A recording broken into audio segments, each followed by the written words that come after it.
I'd like to call to order the April 5th, 2011 meeting of the Placer County Board of Supervisors, and we will start with a flag salute led by Supervisor Euler.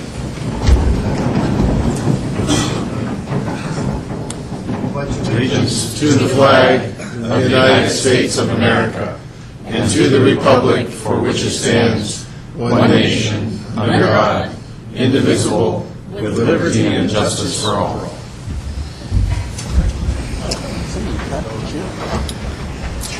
And would you read our meeting procedures, please? Welcome to the Placer County Board of Supervisors meeting of Tuesday, April 5th, 2011.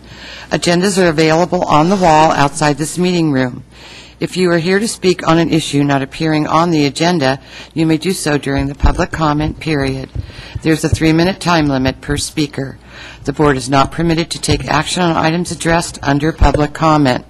When you speak, clearly state your name and address for the record. All items on the agenda will be open for the public to address before final action is taken. There's a 3-minute time limit per speaker, which will be monitored by a timer on the podium.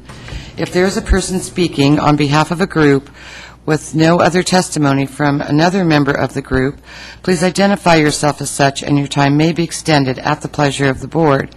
Keep in mind that the chairman has discretion of limiting the total discussion time on any item. If you are hearing impaired, we have listening devices available. It is requested that all pagers and cell phones be either turned off or put in the silent mode. Thank you for your participation and cooperation. Thank you, Ann. Next is the time for a public comment. This is the time when anyone can address the board on an item that is not on the agenda. Keep in mind we can take no action today. Please state your name for the record. My name is Paul Comiskey. I'm a member of the California Catholic Lawyers Against the Death Penalty. I realize that charging decisions about crime are solely within the discretion of the district attorney, but we as taxpayers, through the budget passed by you, have to pay for it. We want you to urge the district attorney not to seek the death penalty should, God forbid, any cases come before him that would permit that alternative. We've done that twice in California, here in Placer County. The first is a case of Douglas Mickey. Around 1980, he killed 2 young people. He's still on death row. It will be 35 years, if ever, before he's ever executed. Both of the surviving parents do not want him executed. Abigail, the mother of a beautiful young woman who was killed, has repeatedly begged the district attorney to not appeal that case. She says it would be a great dishonor to her daughter if Mr. Mickey is executed. The other case is Arturo Suarez. He was sent to death row in 2001. I checked recently. The appellate's opening brief in that case, after 10 years, has not yet even been filed. It's going to be extended. That process is also going to take 30 to 35 years. I wish that the Board of Supervisors would get a bill every month for the legal fees that we spend on the death penalty. We spend $200 million a year for nothing. Superior Court Judge Donald McCartan recently published an op-ed in the Los Angeles Times. He was known as the hanging judge of Orange County. He was very proud of it. He sentenced 10 people to death. After all these years, not a single one of those people has been executed. One did die naturally. He says if he had it all to do over again, he would have given every one of those people life without possibility of parole. I'm going to close. I'm going to leave you a copy of my pamphlet, A Taxpayer's Guide to the California Death Penalty, so that you can read how this penalty tortures victims of crime and costs us millions and millions of dollars for nothing. And I'm also going to give you a copy of Judge McMartin's op-ed piece. Thank you. Thank you. I also have extra pamphlets for anybody in the audience who may want one. Thank you for your comments. Is there anyone else who'd like to approach the board on an item that is not on the agenda? Mr. Durfee. Good morning, Mr. Chairman, board members. Jim Durfee with Facility Services. Pleasure to be here this morning. I just wanted to briefly let your board know that a couple of weeks ago on March 16th there was a celebration down at Ron Feist Park that involved a project it's just amazing to me how it came about. We had a citizen, Marie Kennedy, from Granite Bay, who had applied for and entered into a contest, and as part of this contest, she won $40,000 worth of upgrades to a ball field at Ron Feist Park. And I know that there's an item on the consent agenda, but I wanted to present your board with the plaque that we were given at this event, tell you what a stellar event was. It was sponsored by Chevrolet and Scott's Company. They came out and they did an evaluation of Coker Ewing Field at Ron Feist Park, which was really kind of our premier field to begin with. And they were so impressed by the quality of that field that they did what amounts to major league level improvements to the field, to the infield, to the drainage, to the pitcher's mound and so forth. So they took a really beautiful field and made it even better. And I just wanted to leave your board with a comment that the gentleman that represented Ripken Sports, which did the design of the improvements, he told me that when he came out and looked at the field, his first thought was, I hope that the other fields that we work on across the United States come out as nice as this one already is. So your board should be proud of the kind of quality of improvements that we've done out there. I'll leave this with Ann, and I just wanted to let you know that it was really a nice event. Thank you, Jim. Is there anyone else from the public who'd like to address the board on something not on the agenda? Seeing none, I'll close public comment and we'll move to supervisor committee reports.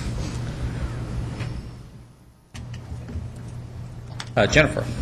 Yeah, I just wanted to thank my fellow supervisors and staff from Plaza County for coming last Thursday to our Economic Development Board breakfast. We did have over 200 people from the greater Placer County area. We had a number of really interesting speakers and gave out just recognition of some terrific economic models for Placer County, from some very small businesses to some very large businesses. I think our largest was Thunder Valley, who were recognized for their contributions to, I believe it was lodging and entertainment was their category. Terrific event, great opportunity for people from the county, from private industry, from the other cities in the area to get together and really continue to focus on how we can continue to stimulate economic development and job growth in Placer County across the board, across the county, and in a number of different ways. So I really just wanted to say thank you to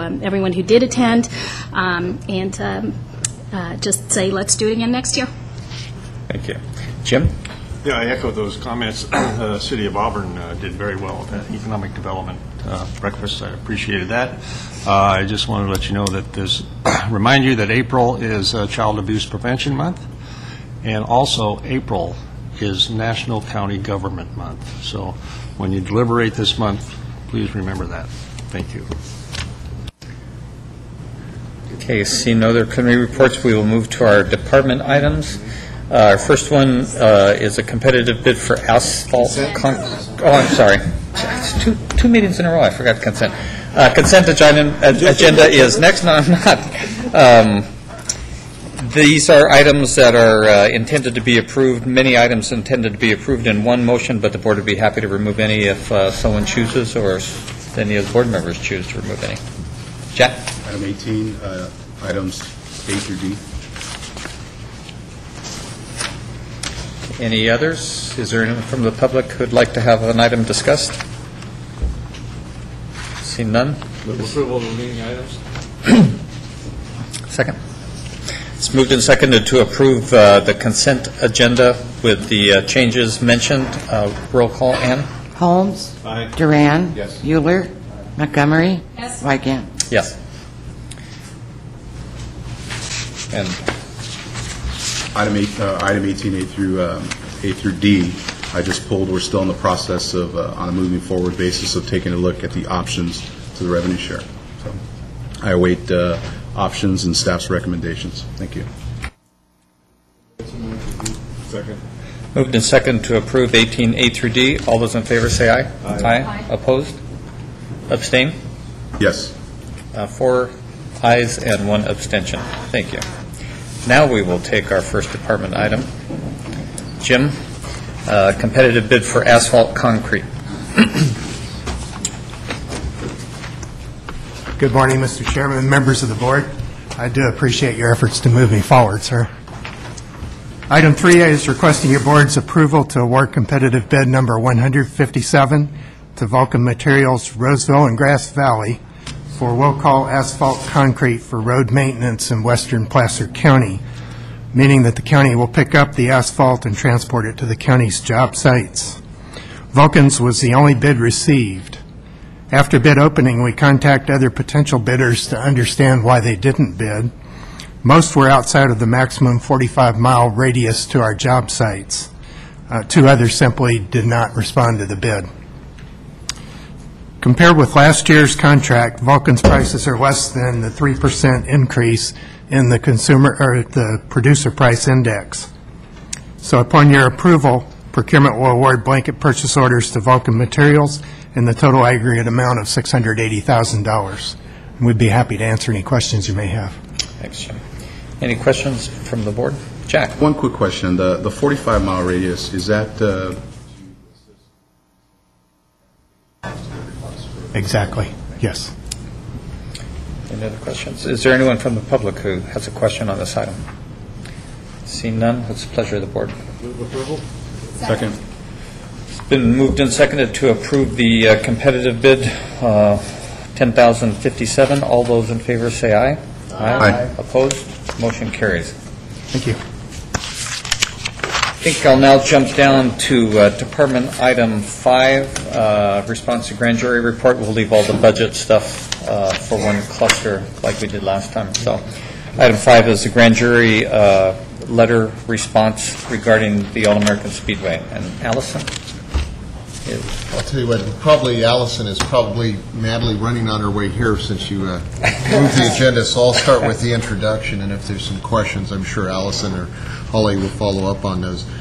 Just for your board's edification, this particular item was last on your last agenda on March 22nd. In there we did have a draft response back that the board had asked to be pulled off, and then we worked a little bit more on that in terms of a staff perspective, addressing some of the issues in the grand jury report. Sometimes, as kind of the background on these reports, a part that's lost is that the grand jury does make their own independent evaluation of the circumstances on anything that they so investigate. We are not a party to necessarily whether or not they interviewed the Fair Association or other parties. We just know that they make certain findings and recommendations that pertain to Placer County and our involvement with the Fair Association. What we have attempted to do here in our response is to address those issues as we know those. That's why you'll see in some of these responses we'll indicate that we concur either with the finding or the recommendation, or we disagree. There is a way of responding that's directed in the government code as to how you respond to the grand jury. That aside, this does not mean that we are done with this particular issue. This is simply a response to the grand jury. I know Facility Services and Executive Office will be working with the Fair Association to hopefully resolve the issue about the lack of agreement here in the near future. And we expect to come back to your board possibly in a month or two with an update on the status of what's going on with that particular agreement. With that, Holly, do you have anything else that you're intending to present to the board?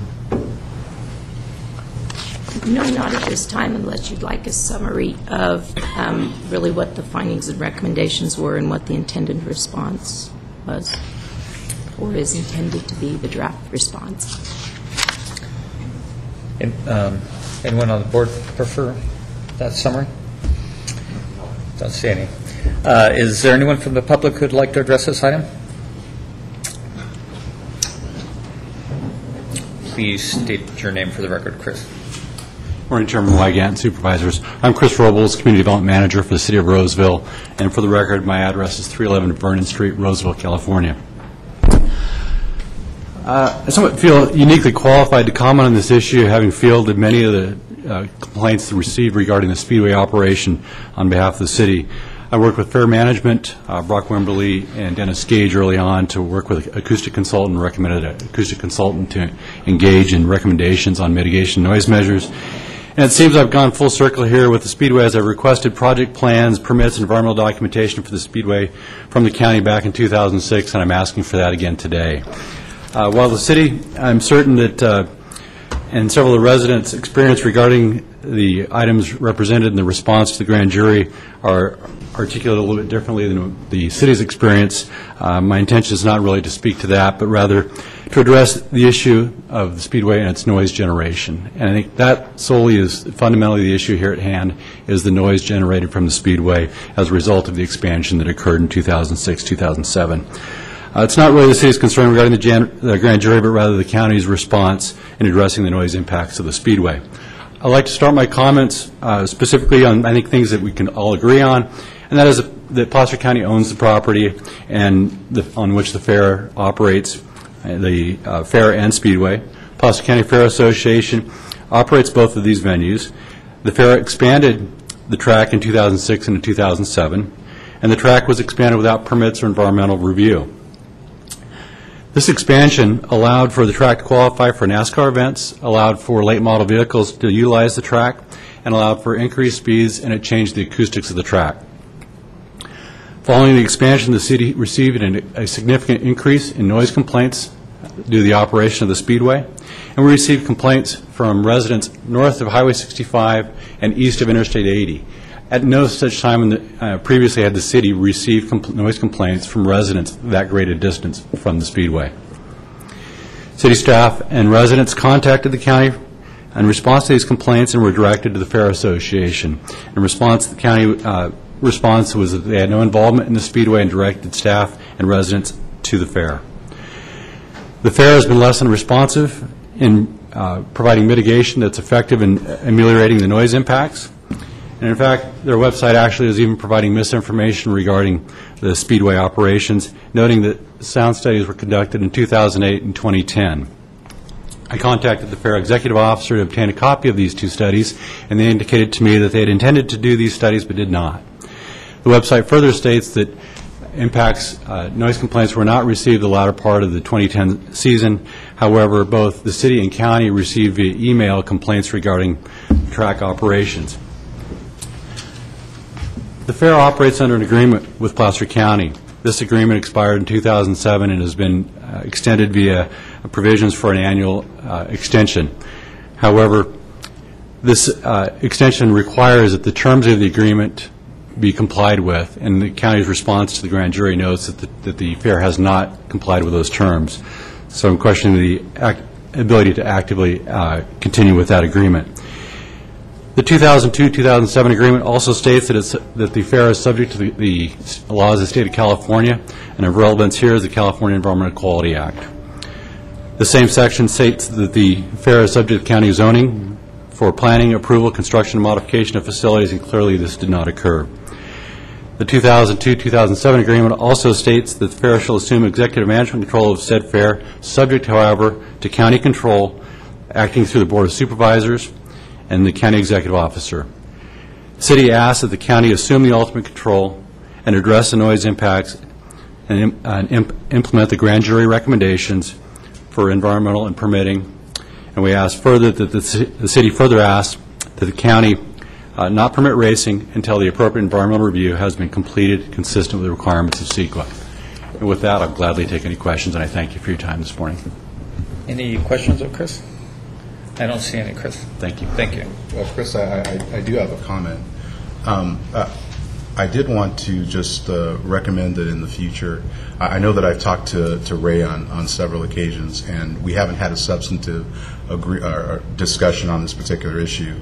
And my office is an open door, so anytime members of the City Council, Planning Department for the city, and Ray himself want to talk about this particular issue, all they have to do is pick up the phone. Great. So, thank you for that Thank offer. you very much. Is there anyone else from the public who'd like to address this issue? Good morning, Mr. Chairman, members of the board. My name is Mike Cassis. I live at 318 Ironwood Circle in Roseville, and about a mile from the racetrack. And we have noticed a definite increase in sound after those improvements were made. And we have talked to the Fair Association, and they told us the improvements that they did. They didn't even follow the recommendations of their own sound consultant in terms of installing the right materials. And they acknowledged the fact that cutting holes in the wall so that they could have people outside viewing the races reduced the effectiveness of the sound wall. So I don't think that the Fair Association has really done what it said it would do. It didn't take the recommendations of its own consultant. I agree with the city wholeheartedly. We back their efforts to encourage you to enforce the agreement and to actually enter into a new agreement. It's been 4 years since the last agreement. And when I talk to other residents in the community, they are shocked to find out that the racetrack improvements were done, and now we have louder, bigger, more powerful, and more noisy cars at that racetrack. So we hope you're going to do something about this thing. It's really making life very unpleasant for us. I have to leave my yard in the evening and go into the house to avoid this sound, and it still comes through the windows. I have to turn my television up. It's not a good thing. We hope you take action on it, and I support whatever you do. Appreciate it. And thank you. Hold on for a second, Mike. Mike, I just wanted to thank you for meeting with me. You know, it's, as District 1 Supervisor, it's my duty to meet with you, but I understand after talking to you and also several other residents their feelings on this particular issue. So I do appreciate the fact that you took my call and sat down to discuss this, and I just want to reiterate what our executive officer said, that, you know, I get the sense that people are thinking that the response to the grand jury report is the end of the road. It's definitely not the end of the road. So. Well, I appreciate that. You know, as we've talked, I don't want the raceway to shut down. It's vital to the community. It's business. It's revenue. It's important, but they've got to operate as good neighbors. When I do something in my neighborhood, I talk to the neighbors on the other side of me and say, what do you think? Is it okay if I put this tree up or do this thing? And I think that as a good neighbor, that's what the Fair Association should be doing, is talking to the neighbors, saying, how are you feeling about this raceway? I think they'd be surprised. Thank you very much. Jennifer, do you have a... I actually had a question for Mr. Cassis. I'm sorry. Maybe I didn't hear it, but you're the star. How long have you lived in the area? Since 1995. 95. Okay. Thank you. Okay. Simple question. Is there anyone else who'd like to address the board on this issue? Or any other questions from supervisors? I see none. So with that, the question before us is whether or not to approve and send out the letter as response to the grand jury. Is there any desired action? Move approval. Second. Moved and seconded to approve the enclosed letter. All those in favor say aye. Aye. Opposed? Motion carries. So let's go to our 9:15 timed item. A, presentation of a resolution by Supervisor Euler in support of Hands Across California. And would Sambal, everybody, come up to the podium, please? Sambal is the Executive Director of the Sierra College Foundation. Brought this effort to my attention a few weeks ago and asked for a resolution from our board in support of Hands Across California, which is an effort to draw awareness to the impact community colleges have on the state and to create a permanent $100 million endowment scholarship fund to benefit community college students for generations to come. Rather than read the entire resolution, what I thought we'd do, Sambal, is I want to pick out a couple of the more salient points about the contribution community college system makes in California, and then just have you speak to the effort, what's going on, and describe it and how folks might be able to participate. So some of the facts that I thought were interesting in regard to the California community college system, this according to the Chancellor's Office.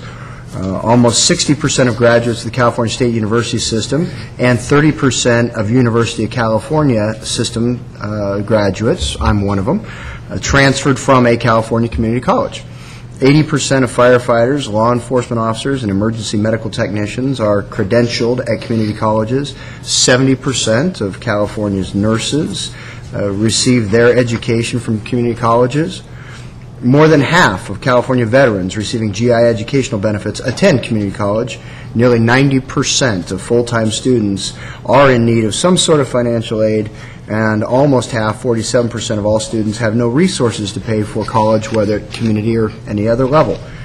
The California community college system is the largest in the nation. Nearly 3 million students attending the 112 community colleges California-wide. And finally, The California Community Colleges offer more than 175 associate degree and certificate programs, along with technical and vocational training that prepare students from all ethnic and economic backgrounds for transfer to four-year institutions, provide lifelong learning, and train a workforce that sustains California's economy. And I mentioned that I was a Sierra College student my sophomore year, having completed my freshman year up at Gonzaga, and then my junior and senior year down at University of California, Berkeley.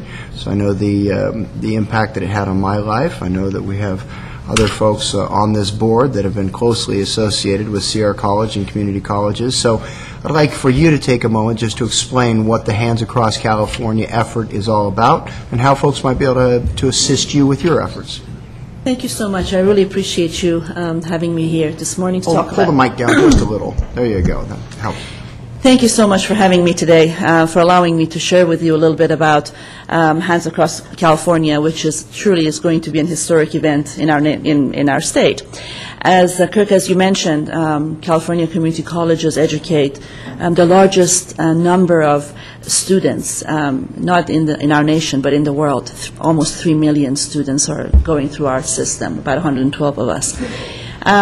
I wish everybody knew all the facts that you just read. I mean, that's one reason for Hands Across California. It seems like community colleges are just a wonderful asset to have in the communities, but nobody really talks about them. And as a state budget, as all of us know, how it's been impacted and affected, and it will even be more so as far as the budget is concerned, the need for offering an open education, an affordable education to our students even becomes more relevant. This effort, as I mentioned, an historic event on April 17th, Sunday, April 17th, about 1.5 million people across California, 1,500 miles, will hold hand. Sierra College being the furthest northern point of this whole big circle, if you will. At the same time, 2 p.m. in the afternoon, they all hold hand. If you all remember, 25 years ago, there was an event called Hands Across America that raised funds for, hunger. And this is the architect who designed that event is designing this event for California community colleges for 2 reasons, as you mentioned. One, to bring awareness to the community college system in the state, and also B, to raise money for scholarship for our students. I'm going to tell you a little bit about raising money. About 2 years ago, a very philanthropic gentleman from San Francisco, Mr. Bernard Osher, gave the largest gift ever to the California community college system, $25 million. And that $25 million was to establish an endowment, no strings attached, and that would generate 5% out of the 5% of the interest. It will generate scholarships for $1,000 each for years to come, for generations to come. Then he went further and he says, the community college system, I challenge you. You raise $50 million and I'll give you $25 million more. So essentially, we'll create a $100 million endowment, and every dollar that we raise, any of us community colleges raise, is going to be matched by him by 50 cents. So it's a huge opportunity. And our share, Sierra College's share, from the initial gift of the $25 million was 17 scholarship.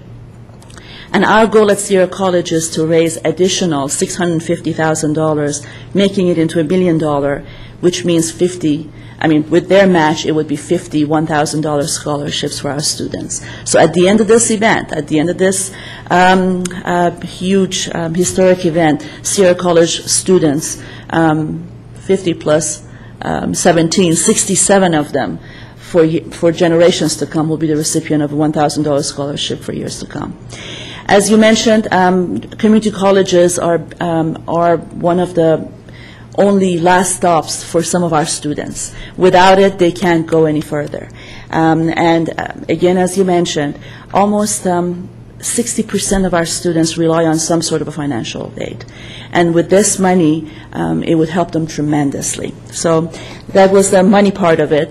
As far as how the logistic is going to work, again, as I said, Sierra College is the furthest northern point. We will have a big party. You all are welcome to come. We'll have a tailgate party, if you will. And at that time, right at 2 o'clock, there will be a lot of announcement leading to it, to that event. Everybody will start holding hands from our campus down to Rockland Road and down to Pacific, and we go all the way to AR, American River College, and then from there to Folsom and on and on. So the map is available online for anybody who's interested to see.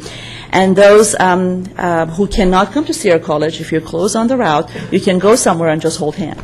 It's designed so that if there's events around, if there's basketball games, baseball games, whatever outside, soccer, whatever, so for people to be able to hold hands in solidarity for community colleges. Again, thank you for your time. If I can answer any questions for you about this, I appreciate that. Just one other, and that is that while this is an interesting and new event for Sierra College to participate in for raising funds, I know that this Saturday is an interesting but not new event, the Taste of Excellence event, which is one of your largest annual fundraisers for the foundation.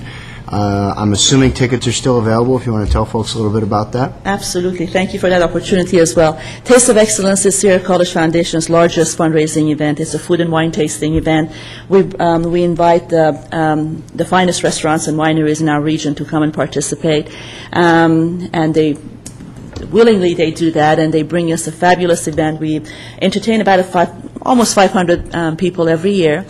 Tickets are still available. The event is held on campus on the 9th, $100 a person. You can go on the Sierra College website to purchase the tickets. And again, thank you to the board members who've supported us in the past.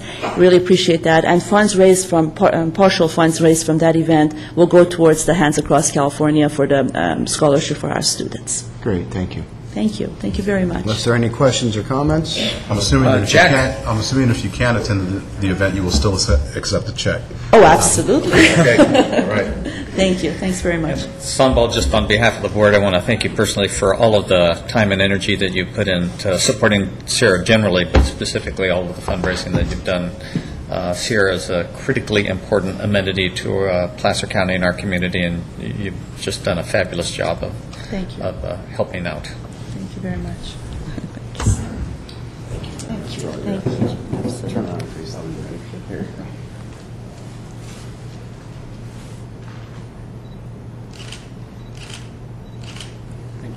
Thank you very much.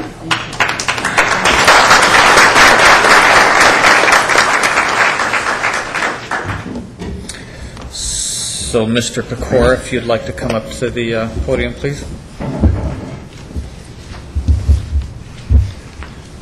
Steve is working his way up here. It's going to be my pleasure to read a resolution honoring his retirement. And since Steve is one of our excellent managers who tries to fly under the radar, I'm going to read the whole thing to embarrass you as much as I possibly can.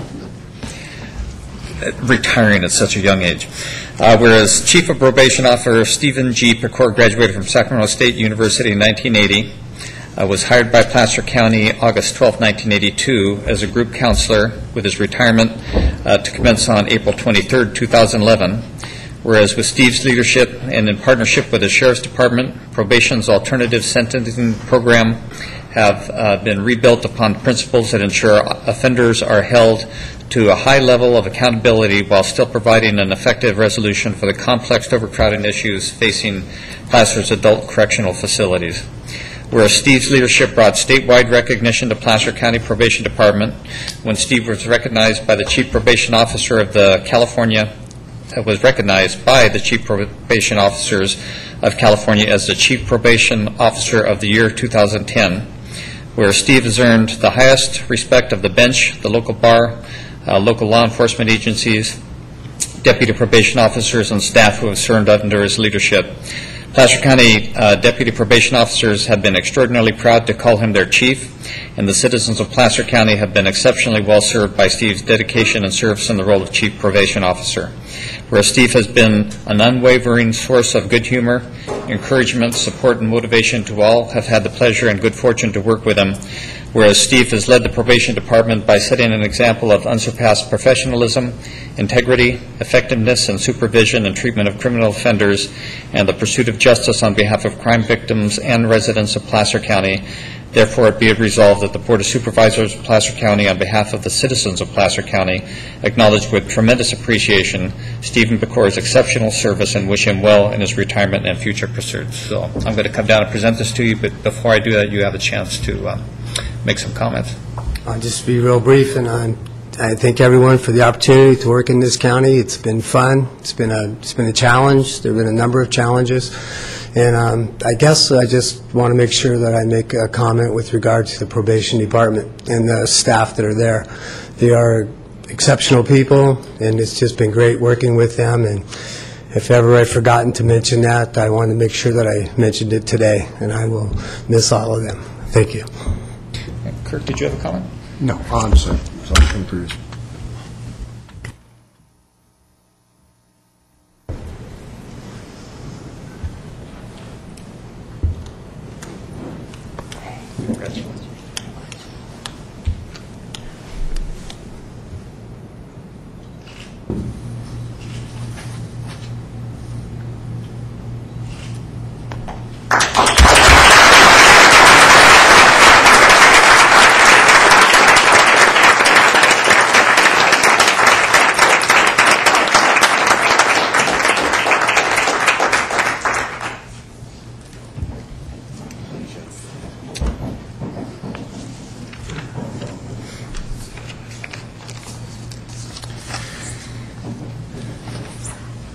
Now let's move to Department Item 5B, Emergency Services. Yeah, I knew I saw Rory there somewhere. But information regarding an unusual number of propane tank leaks up in our mountainous area this winter.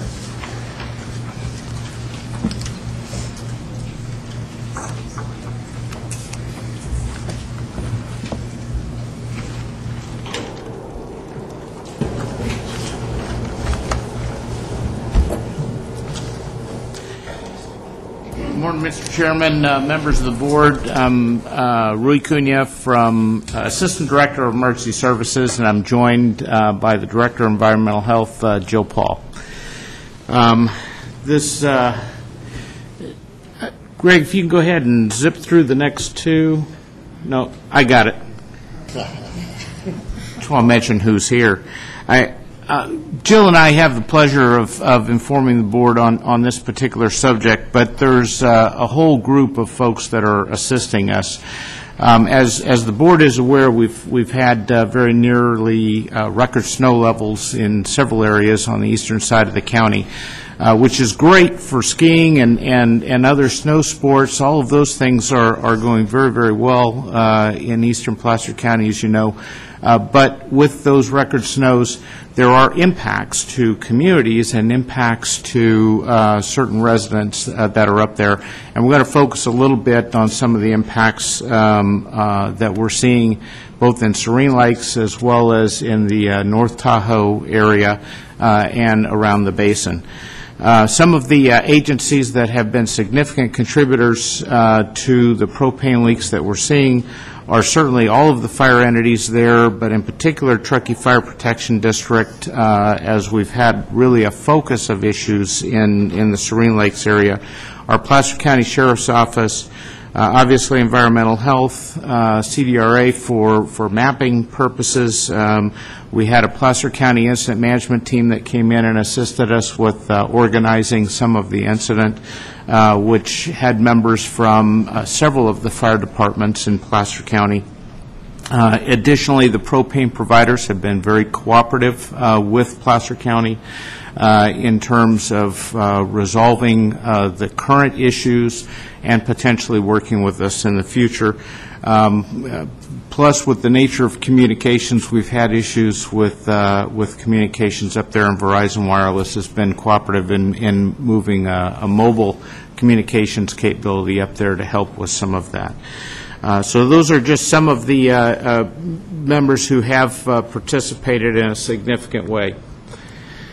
This is an example of what we're seeing up there, and I think what I want to point out is a couple things. One, you can see power lines that are actually buried in the snow, but then in addition, the depths of the snow on both sides of this structure, as well as the structure that's immediately to the left, are in excess of 20 feet. This is another example of a typical property that we're seeing there. In most cases, the propane tanks are on the side of the house, and usually back about midway on the house. Now, we've got one that we're dealing with right now where the propane tank is behind the house. So not only do you have to dig through all of this, you've got to dig all the way around to the back of the house to get to the propane tank, and those are very, very significant problems. Not to additional with that problem is the fact that when the leak occurs, we don't really know for sure that the leak is in fact coming from this propane tank and not the propane tank that's at their neighbor's yard. And you don't actually know until you get there. What the fire department is doing, and really our hazmat capability that we have funded through the years with Truckee Fire Protection District is they're doing monitoring of using air monitors at the edges of each of these houses. They'll typically do a reading on the left side of the driveway, then another one on the right side of the driveway, and then they'll typically do some digging to determine further down where those, what that air or what the propane levels are and how significant those propane levels are. And they're doing that monitoring on a daily basis and recording it. So it's information that ultimately we are using to determine where the product is. This is another example of the significant snow loading that we're seeing in some places. In this particular case, we've got nearly 20 feet of snow to the first level, but then underneath here someplace there's a house or a cabin. And as you can see here, that cabin has about another 10 to 12 feet of snow on top of the roof. As the snow melts, that snow is actually coming down onto the sides of the house, and with that, onto the propane tanks that are beside the house, adding additional weight in those cases. And as the snow melts, the snow becomes, the water from that melting is actually being soaked up in the snow below it, and it's actually making the snow levels even a little bit heavier. It's another example of the power lines and some of the power line issues that we're experiencing there.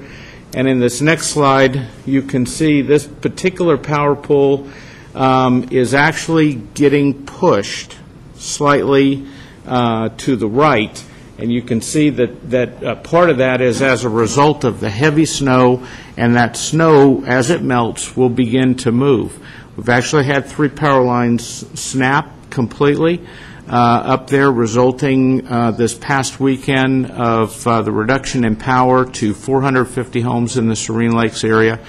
Now, that has actually been restored at this point. We've restored power, or PG&E has restored power to all but 20 residents in Serene Lakes as we speak. But as time goes by, we do think we will see additional issues of power poles being pushed by the heavy snow. PG&E has gone in and done some stabilization. We're hoping that, in fact, that will resolve many of the problems, but we'll see. So with what I'm going to do is Jill's going to follow with her presentation and talk a little bit about some of the specific residents and some of the specific remediations that they've gone through. Good morning. Jill Paul, Environmental Health Director. We've had a flurry of sites here, not only in Placer County, but in Nevada County. And as you know, up in that area, the line blurs a little bit for many people. So we've been trying to coordinate with them also to assess where the sites are. This is a focus on the Serene Lakes, Soda Springs area. And you can tell from the green marks that we've been successful in abating some of these sites already. And we still have a few more challenges to work with the red and yellow sites. We are finding one or two every couple days as we go. We were very happy over the weekend. We thought with many more noses up there to smell with the weekend skiing that we would find a lot more, so that was encouraging just to continue with the same recognition of sites that we'll probably see into the summer. I think the impact here really is that the Nevada County impact, too, is that we have a bi-county hazardous materials team, so they're being pulled across both of the county lines to respond to these sites. So it's been interesting and exhausting for them. For whatever reason, Soda Springs and Serene Lakes have been a focus of sites, and we've got 10 abated, there's 7 active, there's another one besides what we see up here. Nevada's had about a half dozen sites so far, and we're going to continue to work with these property owners to abate the problems, to turn off the gas, to vaporize the propane that's in the snow, hopefully not in their houses and garages, but we do have some of those events too, and just move it along. We've been very lucky here. We have not had any explosions with this. The only one I've heard in the Sierra so far has been in Calaveras County, so we're hoping to keep that luck going. And the next, oh, sorry, I should have done the next one is just a little bit bigger scale, but we have had some other incidents, as you can see, across the line, down in Alpine Meadows, down in the West Coast shore, too. So, and we'd expect with the loadings on the snow out there, and as it starts to turn into the Sierra Cement we're all fond of, that we'll see some more breaks in other areas, too.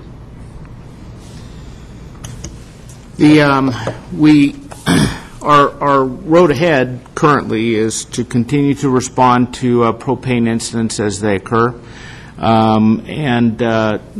Clearly it's a response from the various fire entities as well as the Sheriff's Office, as well as Environmental Health, the Office of Emergency Services. All are responding to each incident as they occur, and each incident is being managed slightly differently because of terrain and conditions associated with each of the incidents.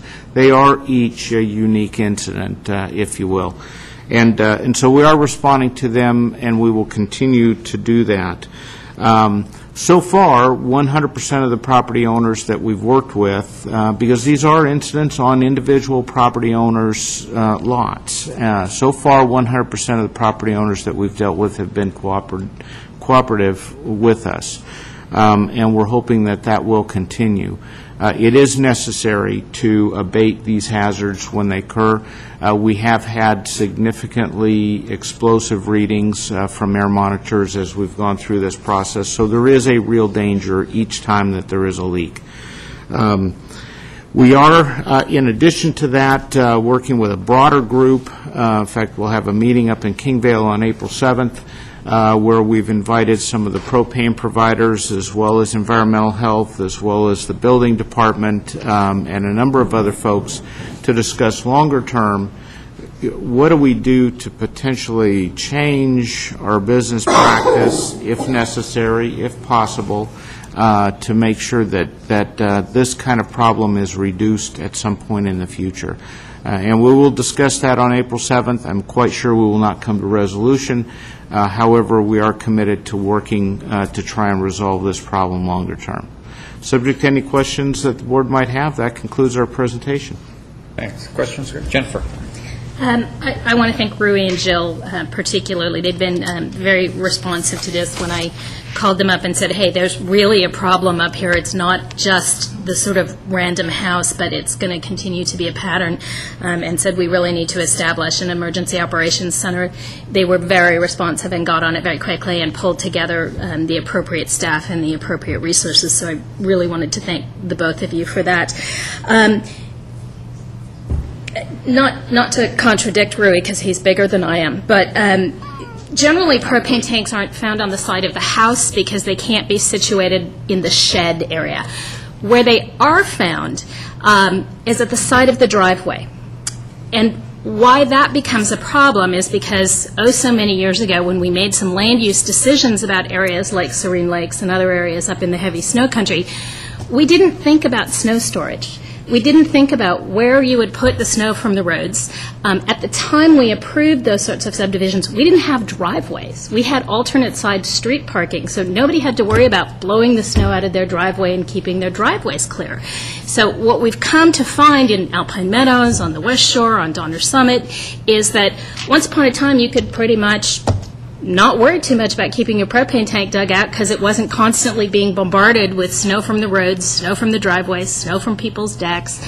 That's changed. Serene Lakes has almost doubled its number of homes in the past 15 years, and so now where we once had a lot of lots to actually blow snow and store snow, those are gone. Those have been built on. So one of the things we're going to need to do in the future, in addition to working with the propane companies and thinking about how we do business, is we're going to start needing to think about some land use planning for any future potential developments like this that might be coming forward.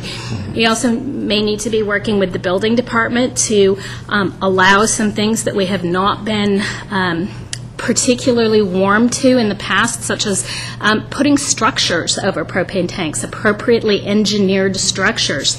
These are almost all second homes. People don't want to come up for their weekend and spend the weekend shoveling. They want to ski. They want to snowboard. They want to go sledding with their kids. And so we've put second homeowners in this uncomfortable position of there's responsibilities that go with second home ownership, but there's no way to enforce that people keep their propane tanks and their pipes dug out. So we need to start thinking about some alternative ways to protect propane tanks and the piping, because it's not just the tanks, it's the secondary regulators, it's the piping that comes out of the tank and into the ground. So those are discussions we're going to start to have at the end of this week, I believe, at the meeting up at, I believe it's Caltrans. It's a challenging question, and we have really two pieces of it. What do we do going forward in the future, and how do we address the problems that currently exist and mitigate to whatever level possible the dangers that do exist? And I think there's ways of doing that, and I think the fire agencies, the propane companies, the environmental hazard companies, the private companies that have come in to help clean this up, people have a lot of really good suggestions to how to make this work, because I don't want us to be having to do this again next winter or the winter after. Yes, this is a particularly heavy winter. There's no guarantee next winter won't be just as heavy. You can't predict the future in terms of weather. So thank you. Let's continue working on this, focusing on it, and coming up with some resolutions, both for existing problems and prevention of future problems. Thank you. Thank you. Any other questions or comments? Thank you. Our last department item is a Sheridan Safe Route to School project, and I don't see Peter, but I see Ken, so the agenda says Peter Kratz is going to present this, but it looks like it's you, Ken. Good morning, Chairman, board members. My name is Ken Grimm with the Department of Public Works. The next item is regarding our Sheridan Safe Route to School project.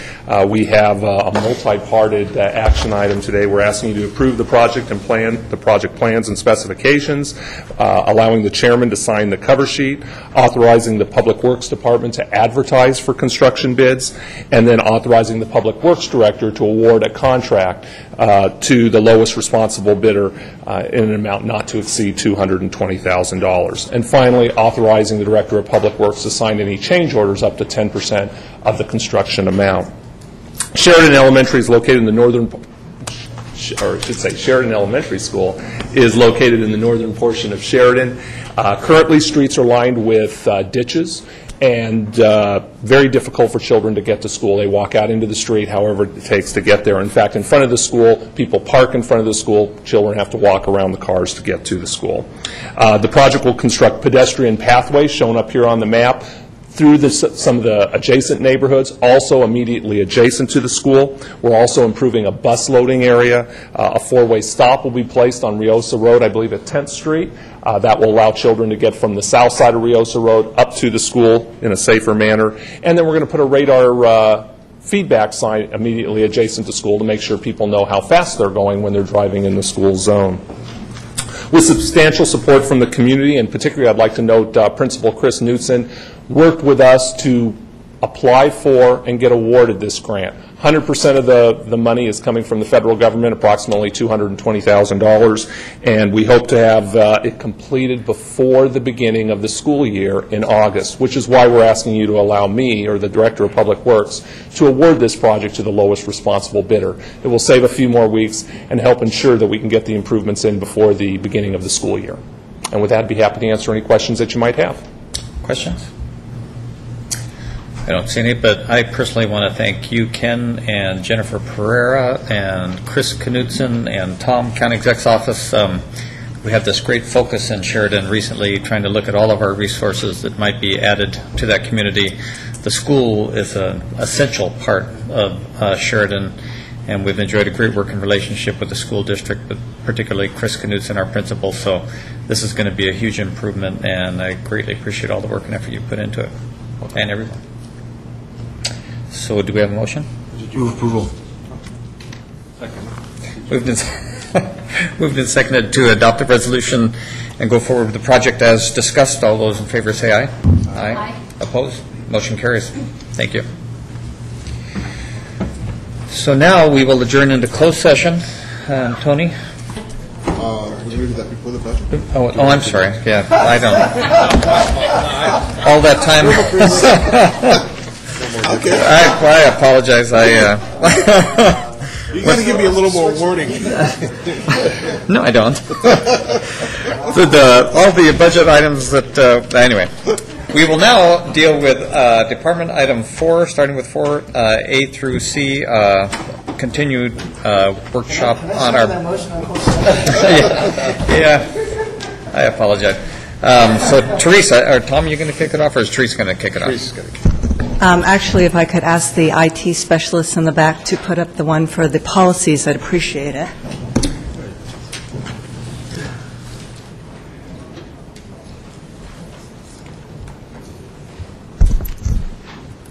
Thank you.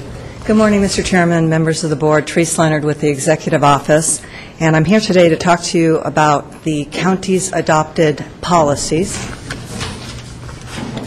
There's actually 3 policies that we use to guide our financial activities in the county, and the first one is the budget and financial policies. The next one is the other post-employment benefit policy, and the third one is the debt management policy. Before I begin, I'd like to give credit to the Finance Committee members who actually went through a series of iterations of these policies prior to being presented to your board. The Finance Committee was comprised at that time, and still is, of our Treasurer Tax Collector, Janine Windenhausen, our Auditor Controller, Kathy Martinez, County Executive Office staff, as well as Gloria Coots, who, because she was transitioning from the budget to other assignments, was a very valuable contributor to this process. So this wasn't just the Executive Office, this was a collaborative effort. And the process began back in 2003, if you will.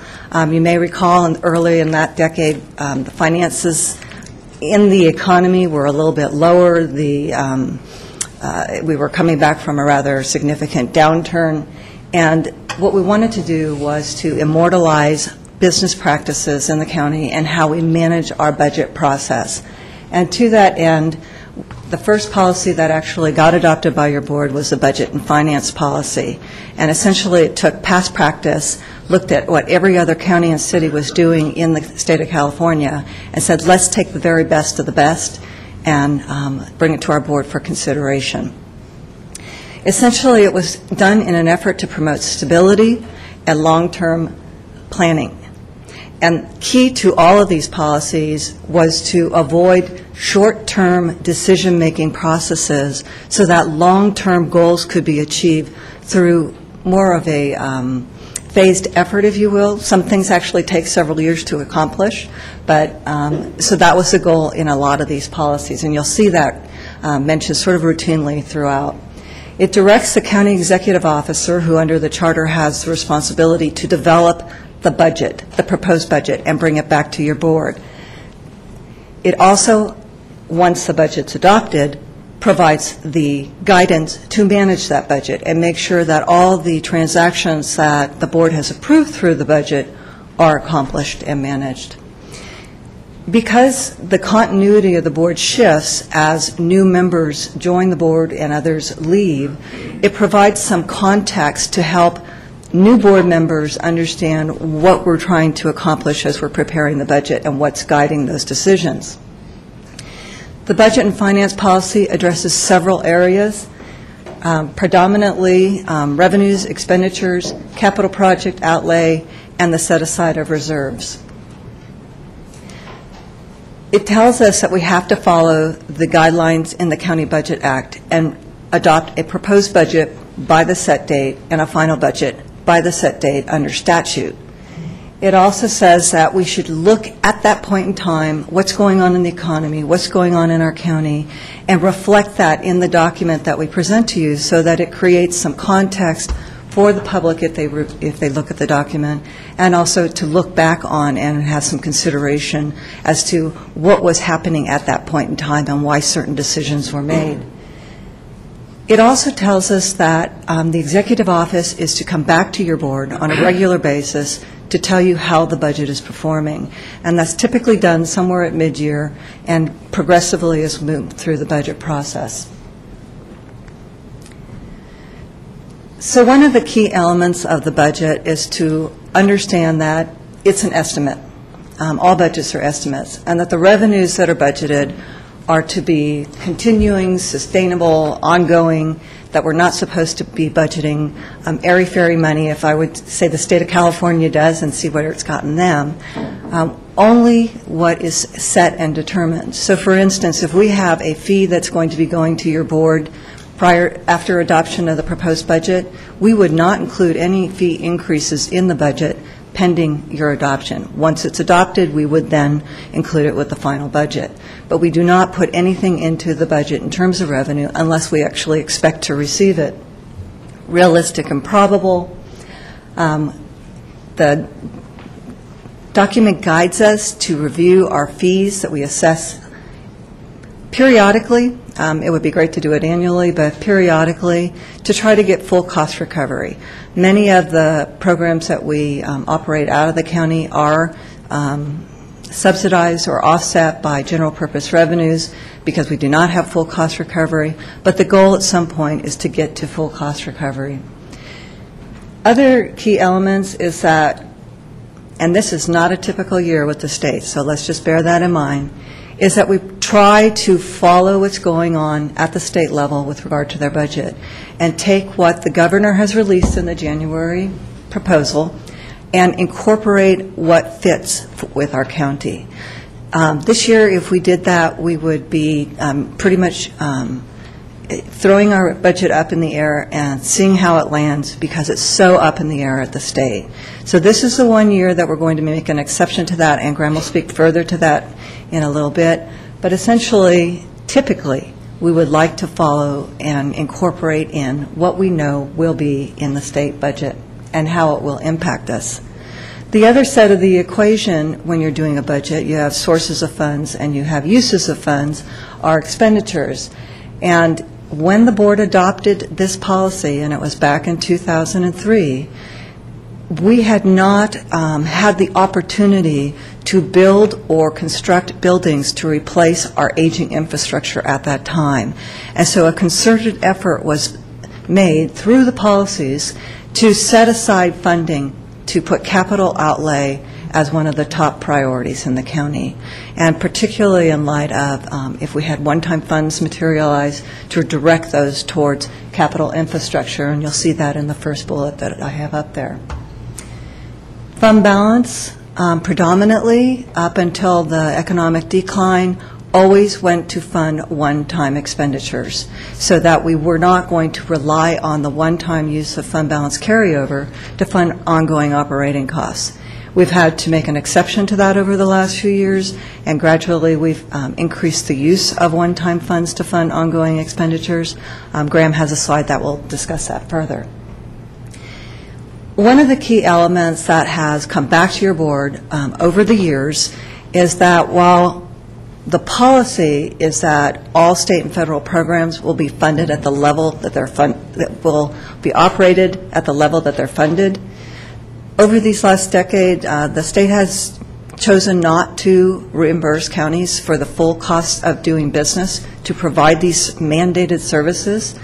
And so each year, your board has been given an option. Do we discontinue this service, or do we redirect some general purpose revenue to help support the predominantly health and human service programs? And whatever decision your board makes, we then have incorporated into the budget process. As always, departments are encouraged and strongly advised to be as efficient as possible in delivering service and as financially conscious and not spend money that we don't need to spend. In the good times, you would not believe the number of great ideas that come forward from departments on let's go do this and let's go do that. And one of the key elements is, what funding are you going to use for this? Are we going to ask the board to redirect general purpose revenue for this? Let's look at the long-term picture. And the same thing goes for any kind of technology proposal. If we get grants, don't apply for a grant unless you know that it's a program that will discontinue and you can get it's short-term in nature. Great, go ahead and go for it. If it's going to be long-term but the funding is not going to be long-term, make sure that the board is aware of that prior to moving forward with a grant. In the capital budgets, we had very high hopes that we could get to a point where we could actually have a full picture for your board to review on an annual basis. And majority of capital projects extend over 3 to 5 years, particularly the very large projects where they go from design all the way into construction. It's very confusing if all you're looking at is an isolated year point in time. And so one of the goals was to make sure that we had descriptions of projects, identified all the project costs, prior spending, future need, so that when the board made a decision that they would get full disclosure. One of the elements that we use outside of the budget process to assist with that is the Capital Facilities Financing Plan, which actually looks at a 10-year horizon to identify the projects, set the priorities, and have your board affirm them. We only budget capital projects if we know that we're going to have the funds to pay for them. It seems a simple enough concept, but one of the things that is key to that financing plan is that at certain points in time, decisions points may need to be made by your board. I know that we've had points where we've needed debt to be issued, for instance, for the courthouse construction. There was another point where we needed to securitize our tobacco settlement revenues in order to do some construction. And those are decision points by the board that are in concept looked at the 10-year period, so that when we go to build the budget, if the board has in concept adopted the plan, we would incorporate it into the budget process. A key element in good times, not so easy to accomplish in our current financial times, is to replace aging equipment and infrastructure, make sure the maintenance is up to date so that our buildings do not deteriorate at a faster rate. So key to that was to look at, in the capital project plan, what would you call it, fix-it money, so that we could actually make sure that our buildings are kept at top capacity, unlike our Southwest fleet.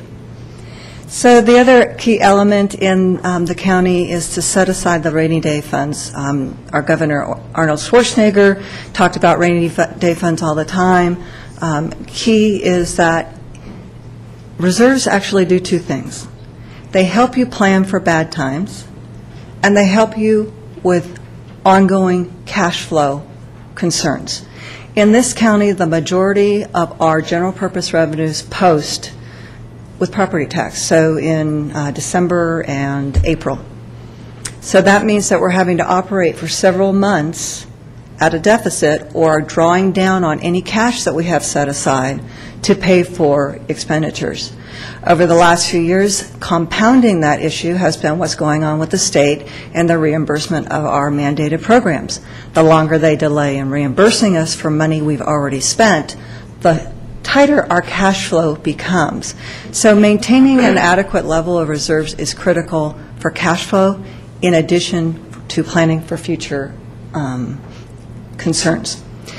One of the key elements for the cash flow is maintaining a general reserve at about 5% of the general fund operating budget. And this is, I'm just looking at the general fund at this point because each and every fund has their own criteria to follow.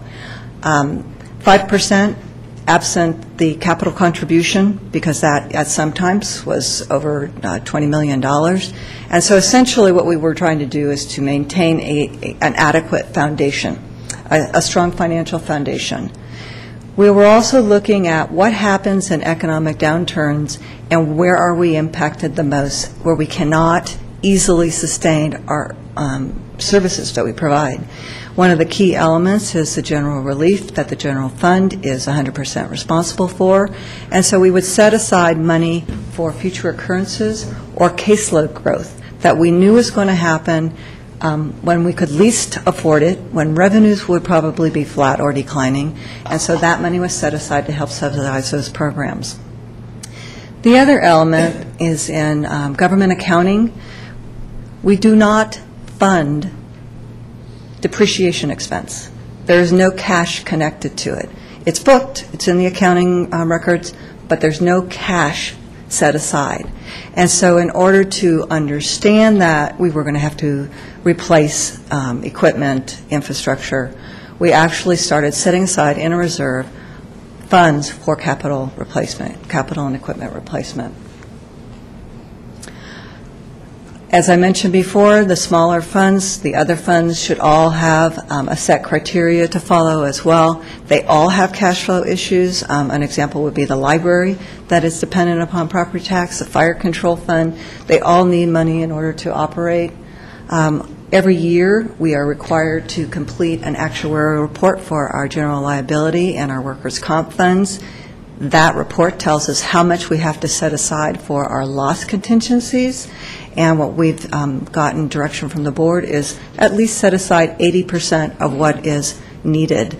That is an acceptable level according to the standards that are out there for the industry. There are times when funds get into trouble and that they need to borrow money in order to get over a hurdle, if you will. And so what is recognized in the accounting standards is the ability for funds to give loans. However, they are required to be repaid, and they must be repaid with interest.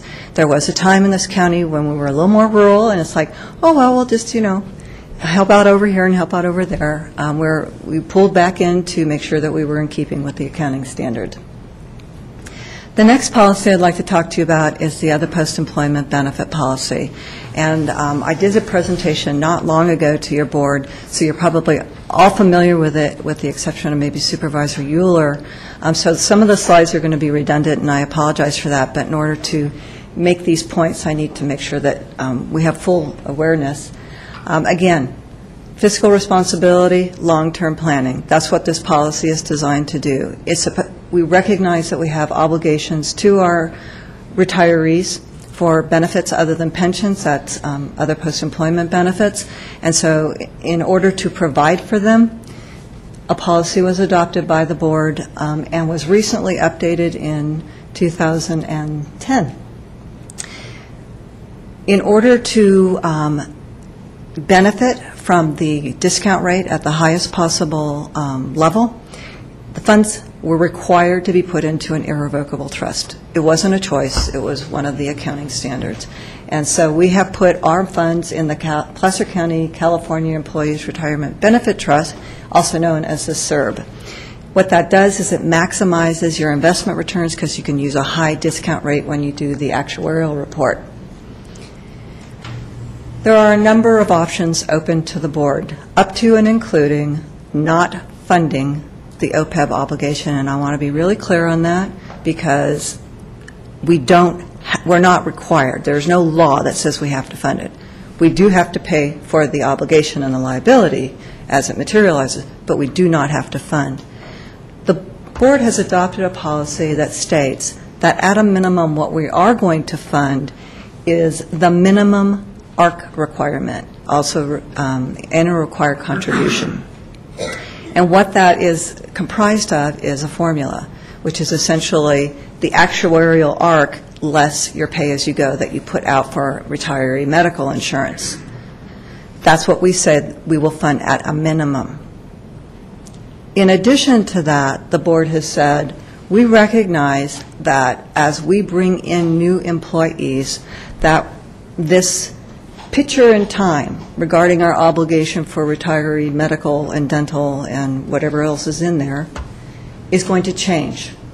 And what we don't want to do is get behind again and have that grow exponentially to a point where we're constantly having to increase the amount that we're funding.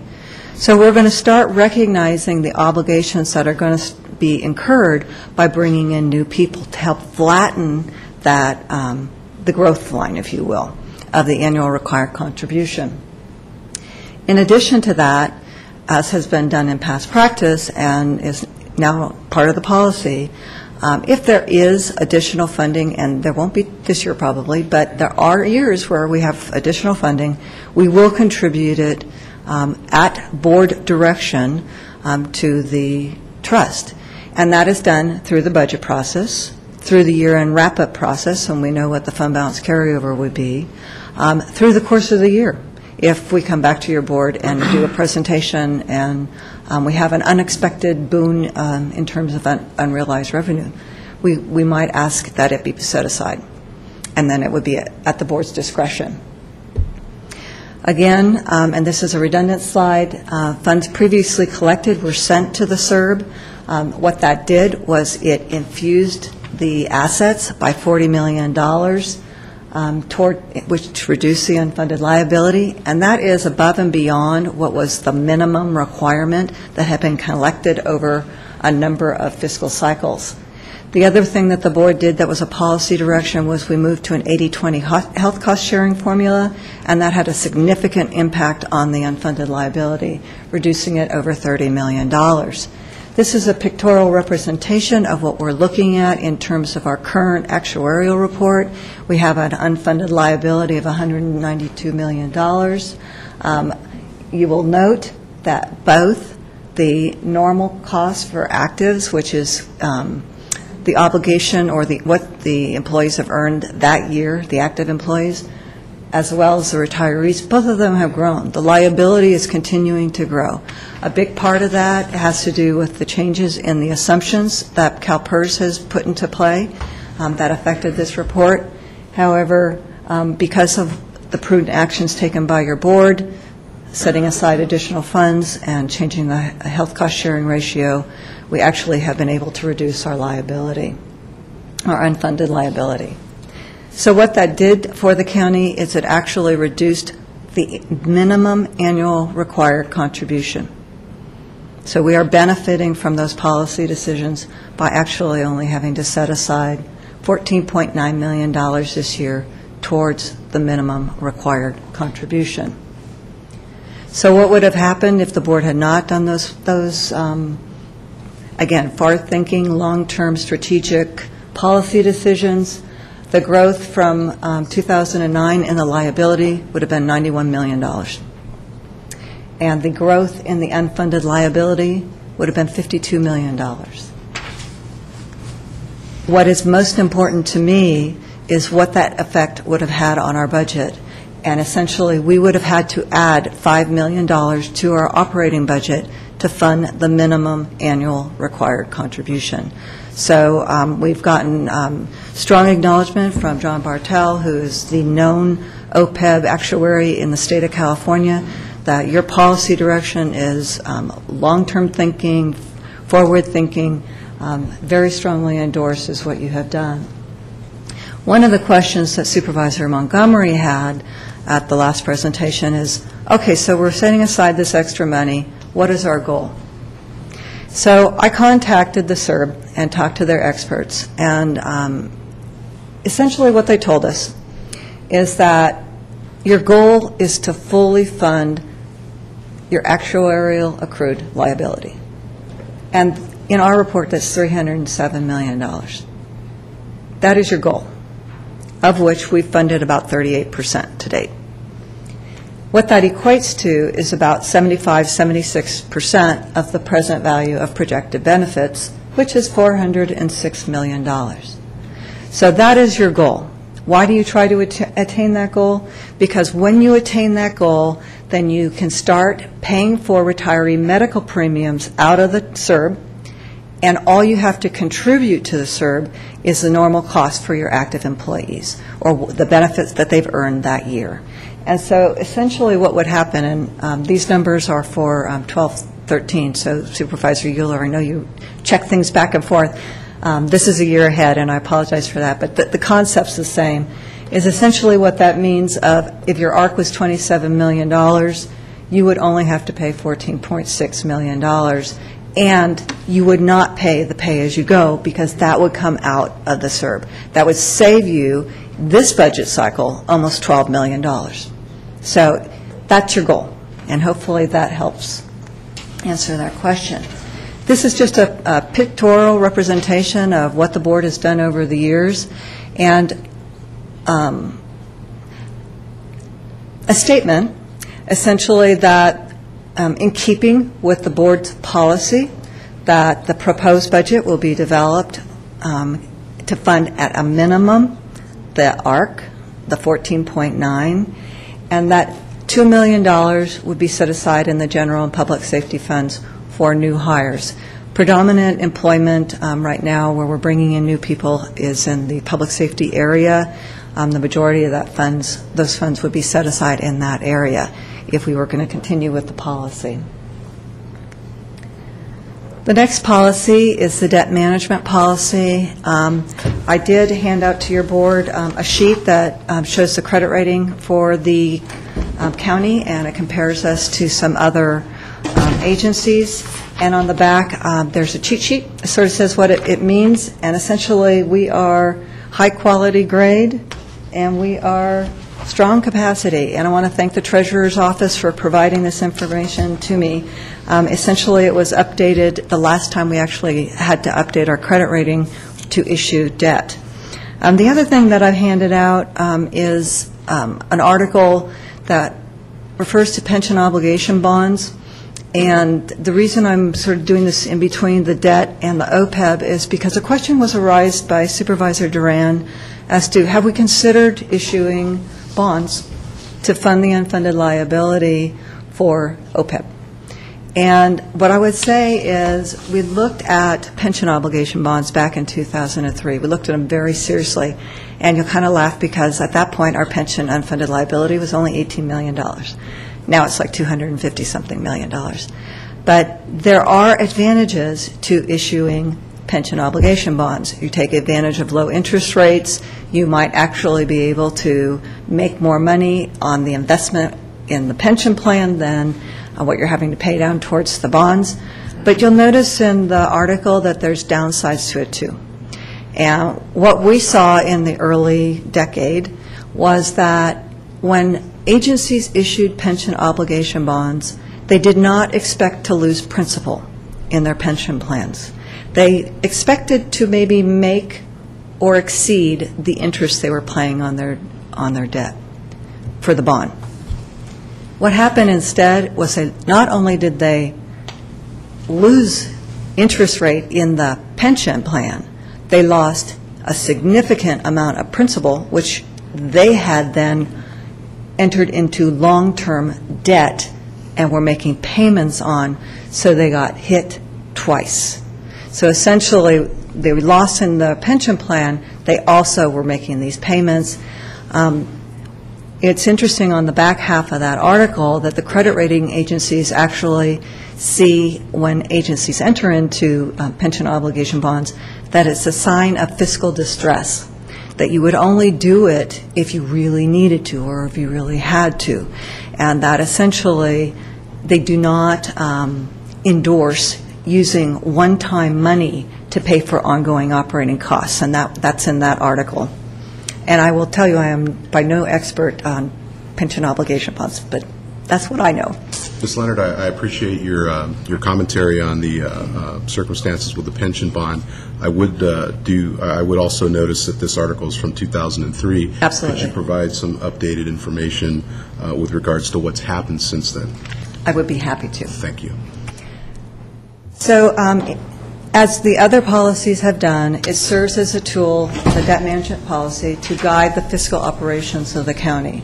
And one of the key elements of it, and this is probably the only slide I need to do, but the county at the time they adopted the policy, and again it was back in 2003, it was adopted a few months after the budget and financial policies, is that the board said we do not intend to leverage debt and sort of enter into current obligations that will extend into future taxpayers' need to pay. And so, another way of saying that is that unless we really have to issue debt, we won't do it. It will be looking at a lot of other options. However, we are committed to maintaining capital facilities. And again, at this time, we didn't have the Auburn Justice Center. I think we had just completed the Finance Administrative Center. It was the only new building that we had actually constructed in this county in decades. So at the time, capital outlay was a huge focus. The debt management policy goes beyond just what the board would issue in order to do capital infrastructure. It also covers voter-approved bonds or lease revenue bonds or limited obligations. And the board said we're going to have a prudent debt-to-equity ratio. In addition to having to issue debt in order to build capital infrastructure, we are also going to make a commitment to set aside dollars to fund capital infrastructure so that it wouldn't all have to be done through debt issuance. This was done in an effort to maintain financial discipline, prudence, and promote long-term stability. As you can see from the credit rating of our county, AA2, I think is what it says, we are seen in very good light in comparison to other agencies throughout the state of California. The board has been very prudent in setting aside dollars, securitizing revenue streams so that we didn't have to issue debt, and it's allowed us to build infrastructure and not have a huge debt load. There are uses for debt, one of them being generational equity, and that would apply to pretty much most of our buildings because we use them for public services. The jail would be an example of that, because essentially what's happening is you're entering into debt and then leveraging it over the use of the facility so that it's essentially being paid for by the users over the 25-year period. It also gives you an opportunity, if you have a really high priority project and you just don't have the cash to pay for it right now, to get that moved up in the pipeline so that you can actually get the facility completed. It also, if you have I'm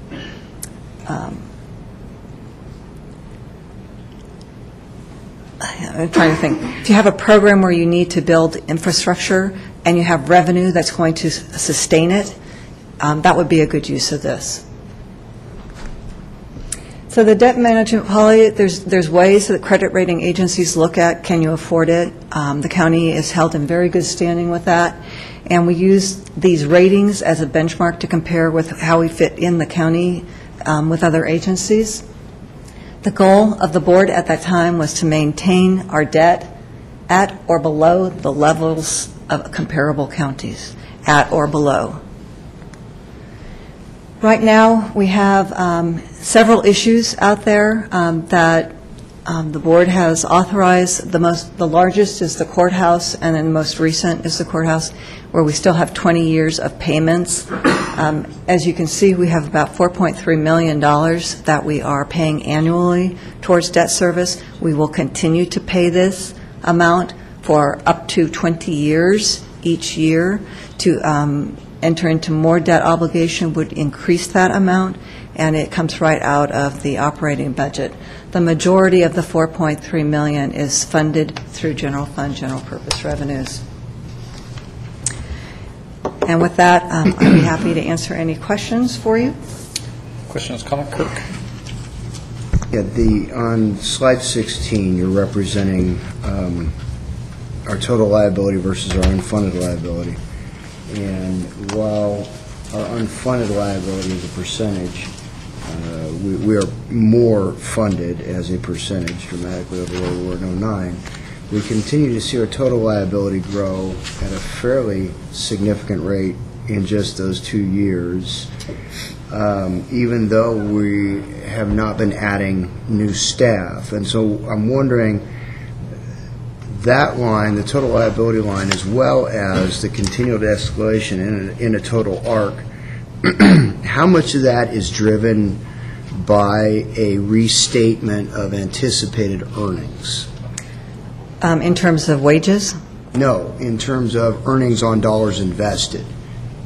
How much of our total liability growth of 24% over that time period, the 2-year time period, is driven by restating anticipated future earnings based on our assets that they hold?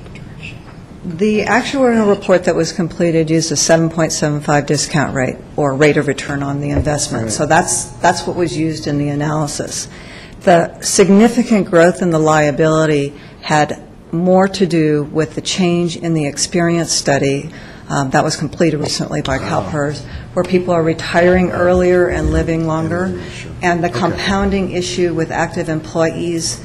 Essentially, they're going to retire earlier, they're going to be on there longer, and then the premium increases that are expected for health insurance, that's what contributed the bulk of that growth. Okay. And I don't expect to see another study completed for another 5 years, but there were radical changes from prior assumptions that were done previous to the changes in the benefit platform for retirees. Okay, that explains. Thank you. Any other questions or comments? Jennifer. I actually had a follow-up question on Kirk's question on slide 16, which is the change in experience study where people were retiring earlier and living longer and premiums were expected to go up over years. That's pretty much, that's a one-time change. People aren't going to continue living that much longer every time we look at it again. The study is completed every 5 years, and so the assumptions in the study change every 5 years. It could be that we're not going to live as long the next time it's looked at. So it will change. What way it goes as radically as this, I don't think so. So the expectation then would be that where we saw a really radical change here and fairly substantial liability growth, that's probably not our expectation for the next time they do the same sort of study 5 years from now. I would not expect that. I'm glad to know that I'm probably going to be living longer, but I don't think 5 years from now I'm going to be living any longer than I would be now. So thank you on that. I also wanted to thank you for mentioning the assistance in this whole process over the year and the years, particularly, calling out Janine and Kathy and Gloria, who I guess Gloria isn't here today, but since we have both Janine and Kathy in the audience, and they were part of this process, was there anything that either of you wanted to add to this? Any general comments or specific questions or concerns that you'd like to call out for our board? You don't have to. It's just an opportunity. No? Fine. Thank you. Any other questions or comments? Seeing none, we will move on to 4B, report on the impacts of the South Plaza adult detention facility financing, and Linda's going to present that for us.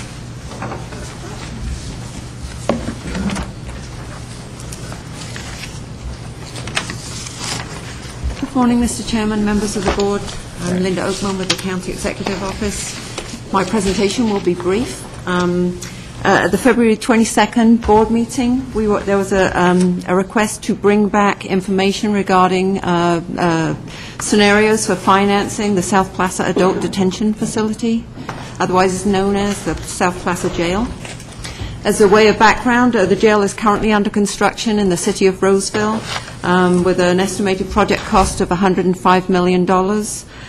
Estimated completion date is May 2012.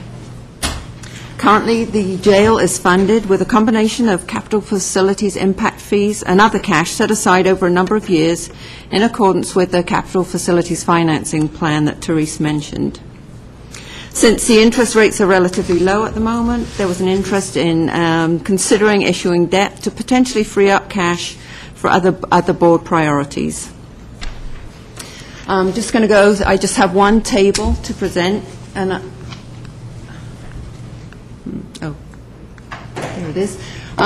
This is a summary of the financing options. We looked at 8 scenarios with a combination of 15-year or 20-year financing, borrowing $28 million or $24 million, and maybe spending, if it was the board's wish, to spend $2 million per year or $4 million per year. So those were the assumptions that we made in building these scenarios. I'll just briefly go over what the columns represent, and then I think I would just leave it to you to ask questions if you need clarification on any of these things. So the first column here is represents the term, the number of years we'd be borrowing for, and the average gross cost of borrowing. That's the rate is the percentage cost to borrow the money. The second column is the amount borrowed, and I probably should have put the debt proceeds and that together, because the fourth column is the debt proceeds. And looking at the first line, in order to borrow $48 million for 15 years, we would need to borrow $53,440,000. Just so you know, these I left the zeros off the end for presentation purposes. So the debt service for to borrow $48 million over 15 years would amount to $4.7 million per year. The total net cost for the borrowing is $8 million, and the last column is the present value of the total cost, and the very last column is the net annual borrowing rate. So what this shows is that the debt service ranges from $2 million per year to $4.7 million for the scenario chosen. Net cost ranges from $5.3 million to $20 million. The present value cost ranges from $4.3 million to $13.8 million. So this would fund, depending on the scenario chosen, this would fund the debt service and other services, other board priorities for a period of 5 to 10 years, after which the general fund would pick up the cost of the debt service. So with that, if there are any questions that you have, I'm willing to, any clarification on the tables or question you have about the financing. Jack? Yeah, I just wanted just a couple of clarifications with regards to this concept and the information. Calling back or borrowing would fit within the policy with regards to the generational equity, is that correct? Yes. Okay. And with regards to timing, I believe that there was a question, or it was noted that it had to be taken care of during the construction period? It doesn't have to be. You can borrow after the construction period, but I spoke to Janine about this, that if we were to do that, it would be probably in connection with building something else. That would be the way that it would be looked upon favorably by lending agencies. If we borrowed on the jail to finance operations, that our credit rating would probably suffer for that, and so we wouldn't get this good interest rate. Thank you for clarifying that. Okay. So the borrowing most advantageous would be to put towards another capital improvement? Yes, if we borrowed after the construction period. Thank you. If I might, your board did adopt, I can't remember the term of the resolution, before we started construction, so that if you did find it necessary to borrow against this, all those would be qualifiable debt. That's for right. A COP issuance. Right. And that's something, again, your board has done prudently for almost all capital improvements of significance. Mm-hmm. Jennifer. Yes, thank you. I started by just actually wanting to clarify something that's stated on page 39, which is the County Executive Office was asked to provide an analysis of options for replacing some of the committed funding for the South Plaza Adult Detention Facility with borrowed funds to bring back cash to support services that might otherwise be cut. I think that's an unfortunate misconstruction of what I was trying to get at with my intent on this. I think page 2 or page 40, which is the second page of the staff report, actually addresses the specific question that I had about using the debt proceeds, looking at what it would cost us dollar-wise, what percentage rate it would be really in terms of net present value, and looking at what we would spend the money on is not the intent that I had, though I am pleased to see on page 40 that it does say fund services and or one-time expenditures, because I think it's really premature to have a discussion today about if we decide to change the financing for the jail, what would we spend it on? That's not the question in front of us today. The question is what would it cost us as a county, and are there board priorities as policy that we would consider putting those monies toward? So I really just wanted to make clear that the proposal was not, hey, let's go refinance $48 million and spend it on a bunch of stuff. The question is, what would it cost us to refinance that project, and what benefits would be accrued from that? What's the upside to doing that? We know what some of the downsides are. I'm a little frustrated, and not with you, because this isn't, I think 5 minutes might have clarified what we were really trying to get at today. So I guess my question is it's the broad policy question. Is it prudent for us as a board to spend cash on hand, or is it prudent for us to look at financing some of these projects that we're moving forward with? And I kind of, my concern about spending the cash on hand, while it may be available and it may be a policy that we've chosen to follow in the past, is that, does it continue to be a good policy? And that's the question that we need to really be thinking about today. I sort of characterize this as, the individual who really wants to buy a house, and so they drain their checking account and they drain their savings account and they look under the sofa cushions and they look under the car seat and they pull every penny they've got together to buy a house, and they find themselves in the position where they don't even have enough money to move into the house. Not to mention pay the electric bill and the propane bill in my case, and God forbid the car should break. So people finance for reasons.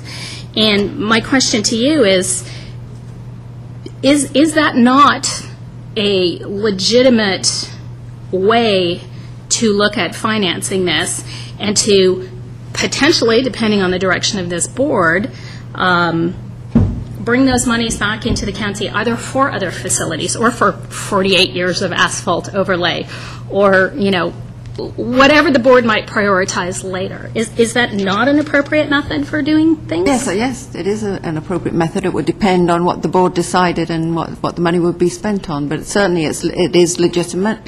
We could fund it. We do have a good credit rating. Interest rates are relatively low, but that would be up to the board to decide. And interest rates are relatively low right now, quite frankly astonishingly low in my experience. But the other option, or the other opportunity, and please feel free to clarify this, that I see out of this is, if we were to finance this, we would be borrowing essentially recessionary dollars. Normally what happens after a recession is we have a period of inflation, and so we would be paying this back with inflationary dollars. What's the effect on the county of borrowing recessionary dollars and paying back inflationary dollars? And that is reflected in this column, the total present value cost. That is adjusted for inflation. The inflation rate assumed was the county pool rate of return, which is 3.61%. We have no way of knowing what inflation will be in the next several years, but that is the rate that was used.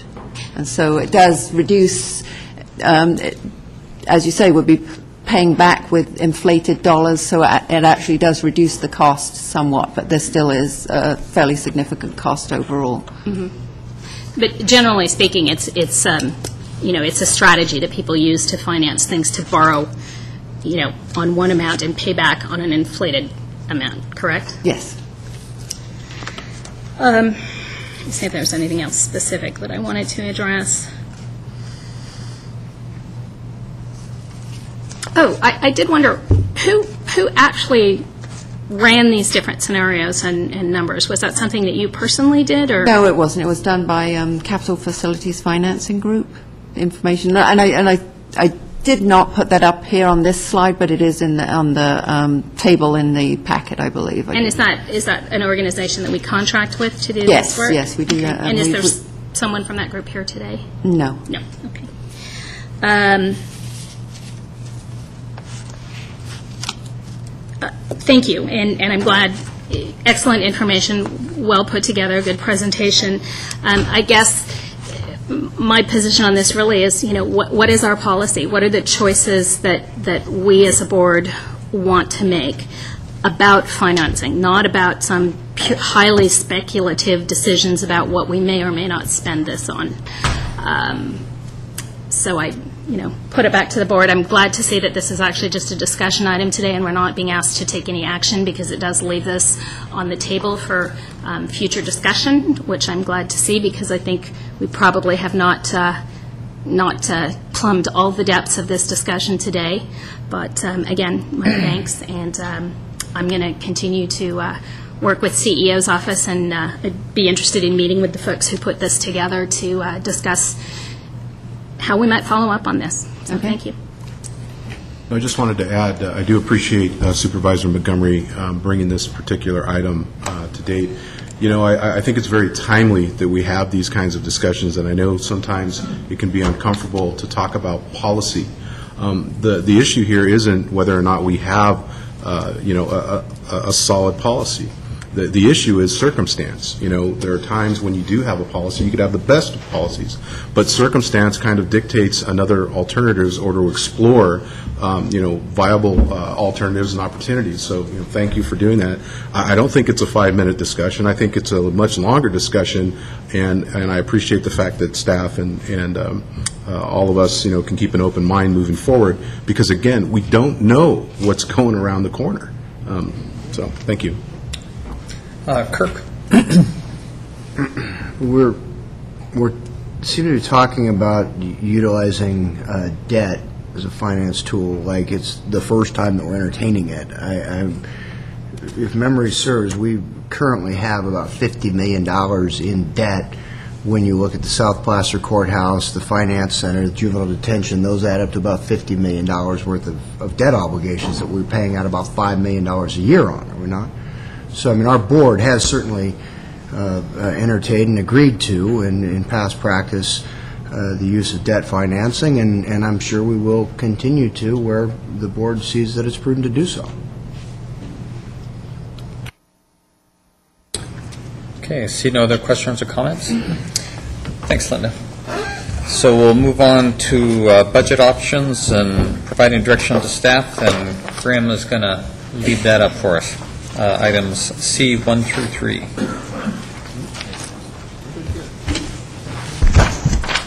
Good morning. I'm Graham Canals. I'm your Finance and Budget Operations Manager, and I'm here before you today to seek your formal direction related to development of the 11-12 proposed budget. And before I go through this, there'll be, I'll just note, there's a lot of detail that is both included in the staff report and that I'll be going through today, and sort of frames how the budget is not simply a fiscal document, but really a reflection of your board's priorities and the tool by which we translate that into an organized county service delivery model. And I think as we go through this, you'll see a number of instances with respect to that in terms of how things are packaged together and the direction that your board will ultimately provide. So specifically, we'll be following up on the February and March budget workshops that we've gone through here, exploring some of the challenge areas, both from a local and a statewide perspective, throughout a number of areas within the county service model, laying out fiscal and staffing challenges, and some resources for your board's consideration, and finally receiving formal direction from your board related to development of the budget. From a historical perspective, relatively brief history, county population and revenue picture has changed dramatically over the past decade. We were the fastest growing county in the state over the past 10 years with a 28% increase in our population. That's about 100,000 new residents in the county, most of which moved into the incorporated areas within the county.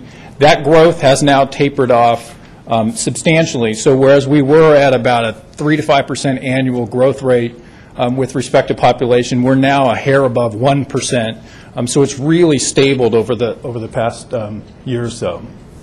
Revenue growth at the beginning of that decade was very strong, but has been replaced over the last few years with sharp declines. On a per capita basis, there's been a 9% decrease in per capita revenues since 2007-8, and looking back historically to where we were at Proposition, around the days of Proposition 13, we've now had a 10% decline in per capita revenue. That's as adjusted by inflation. Per capita expenditures have come down as well and are now at the same level they were back in 1978. Excuse me, Graham, adjusted for inflation? Adjusted for inflation, yes, thank you. You've seen this chart before. This breaks down that per capita revenue over time, so over the last 30 or so years relative to the significant areas, the intergovernmental transfers, the tax revenue that comes into the county, and how that's changed over time. You can see towards the right-hand column of this chart that there's a significant decline, particularly in the taxes area. This is based on actuals through 2009-10. There are further declines in 10-11 and anticipated for 11-12 that will make this picture look more bleak when we get to our August budget workshop presentation. Sorry, not a fun teaser to Thanks hear. for that, Graham. Yeah, that's right. At least it's a few months out.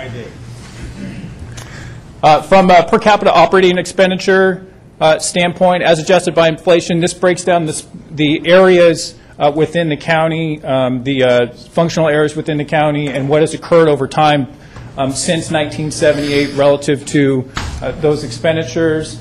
I would just note that with the significant exception of the public protection area, which has been a long-term priority of your board, nearly all areas have now gone down on a per capita expenditure basis or remain relatively flat since 1978. Here's another bleak chart, perhaps showing the reflection of the economic downturn. Revenues, as one would hope, outpaced expenditures for a significant portion of the county's budget history. That picture began to change around mid-2007-8, and you can see where the revenues began to decline and expenditures creeped up and then flattened, and we've had this gap over the past few years that we've had to manage in the county budget.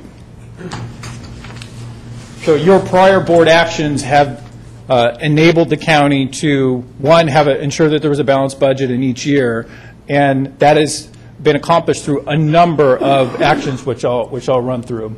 First, the county financial policies, first put in place back in 2003 that Therese just spoke through. And this gap between revenues and expenditures that I referred to has been addressed through the phased use of general fund reserves, board-directed, ongoing, and one-time solutions, redirected facilities and other funding to core operations. In addition, there have been labor adjustments, beginning with the hiring freeze back in 2007. That has had the impact of having 320 fewer filled positions through attrition than we had back in 2007. There have been minimal targeted layoffs, totaling 17 over the past 3 years, focused on areas where there's been reduced work. Then mandatory time off, which was initially put in place at the midway through 2008-9. and the increased pension, health, and other cost sharing, which has resulted in ongoing annual savings to the budget. In terms of use of reserves, they fit into two different categories. The general fund reserves that I spoke about, approximately $10 million has been used since 2008-9 as a short-term fix through the economic downturn. And the internal service funds reserves, which include general liability, workers' comp, the countywide systems funds, and also fleet. $8.5 million of those have been used since 2008-9, and we're currently in the midst of a 4-year plan to utilize those reserves, essentially smoothing costs and avoiding some spikes in charges at the very time when the ability to absorb those spikes has been diminished. This shows the picture relative to the general fund reserve and where we're at. You can see back in 2008-9 there was $18 million in that reserve. That has been decreased to $8.2 million point in time through 2010-11. From a county position standpoint, allocated positions have actually remained relatively flat, as we've spoken about in February and March. Where we really see the change is in the number of funded and filled positions, and between 8-9 and 2010-11, there was this decrease of 320 funded filled positions. When we come back in August, we will update that to reflect the final numbers related to 10-11 and what we're anticipating for 11-12. On a per capita basis, for funded filled positions, which we began tracking back in 2007-8, we have decreased over the past few years from in the neighborhood of 8 positions per 1,000 to closer to 6.5. So, getting to our 11-12 budget development. First, we have, in this process, we first build in our cost drivers. Certainly there are rising health insurance premiums, increased PERS contributions due to lower investment returns. We've discussed over time the increased number of retirees with our aging workforce and the challenges that that can create from a budget perspective. Utilities and other costs of doing business, and the reality that with the number of our fixed costs, as our total funded filled positions has gone down through attrition, those fixed costs are spread to fewer staff, which makes that per staff cost somewhat higher, just based on the size of our workforce. Local challenges. Property tax is regretfully anticipated to go down a further 5% next year. If we flash back to the peak, that would translate to a total $17 million decrease in our property tax revenue over the last 3 years, which is 17% of that revenue. Property tax is by far our largest individual fund source in our budget for the county. I mentioned the per capita revenue having declined, total of 10% over the past, since 1978 as adjusted by inflation. And that decrease in property tax, it impacts the general fund, but it also comes into play relative to the library fund, which receives dedicated property tax, and for our fire districts, which too receive dedicated property tax revenue. Throughout the budget workshops in March, we had some discussions relative to changing workloads. In some areas they've gone up, whereas in other areas they have gone down in response to the economy. Typically, in development of the budget, we have a discussion about long-term modeling. And long-term modeling, looking out both with the year immediately before us and looking out ahead in terms of what the expectations would be to provide a planning tool for your board's consideration. And when we do that, we're estimating future changes to cost of doing business, projecting local and state related revenues and expenditures, pulling out those things that are one-time or short-term in nature, basically to allow your board to prioritize and plan for what's coming up for the next year and over the next several years. Given the massive amount of uncertainty related to the state, we have not done it at this point in time in the year, since the range would basically not be helpful for your board, and from the perspective of assuming no state impacts versus assuming the worst case scenario, which we're going to talk about in a few minutes, related to the state. So, and what may be happening next year and the year after that. So our approach would be to come back at the August budget workshops and present that long-term modeling based on the assumption that we'll have some semblance of clarity, however small it may be. It'll be greater than it is today, where we can start to look out more than 1 year ahead to see what might be in store. So our starting point, quick review from a general fund perspective, as has been reported to your board through a number of adjustments. We're at about $2.8 million general fund deficit side. That excludes the realignment and the redevelopment related proposals. Excuse me.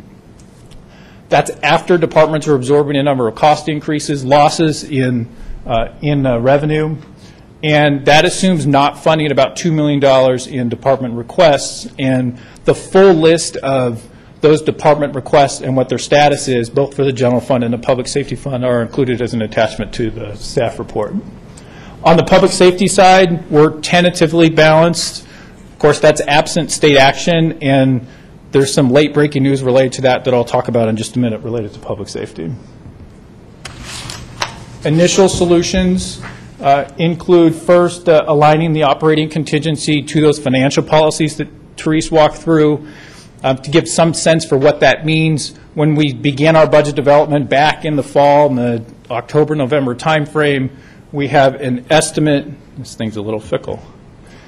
We have an estimate related to what our total size of the budget is going to be, and we base 1.5% of that is what would be the estimated operating contingency. Our budget, in fact, for 11-12 is much smaller than that, and because of that, the operating contingency is too smaller. We also have management and confidential labor adjustments, and these would be those things to continue parity among staff related to the labor adjustments that have occurred. If you recall, for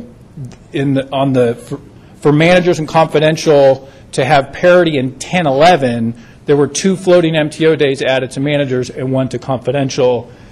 This $300,000 general fund, and it's $500,000 if we count public safety and the other funds as well, is intended to true that up over time. So replace those MTOs with some 11-12 related solution for managers and confidential. The final cost allocation plan will yield a basically $500,000 in less general fund is required. That's basically funding our county overhead and how those costs are distributed. So there's greater federal and state and other dollars that are being used to fund some of those costs. And then finally, there were some criminal justice contingencies that were incorporated into the 10-11 budget to fund any potential unanticipated costs that may come up. That could be along the lines of Measure F being calculated and coming in much higher than was budgeted. Those are not needed in 10-11. And when we go through those solutions, we have a residual deficit in the $1 million range. And before I move on, just to note that relative to where we're at economically across the state and relative to what's happening in other local agencies, it is remarkable to be at this $1 million level at this point in the process, knowing that there are certainly implications, that it is not easy and there will be impacts to services. It took a lot of work and leadership on your board's part to put the county in position over the course of the last several years to be able to have this conversation prior to fully exiting the economic downturn.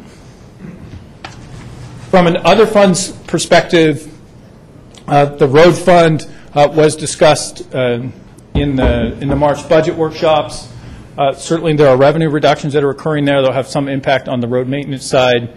On the library side, the decrease in dedicated property tax I referenced. There are also state cuts and on the library side that may likely occur in the 11-12 year. We're recommending utilization of some level of fund balance and reserves in the library as there are further evaluations related to operational adjustments to ensure long-term sustainability.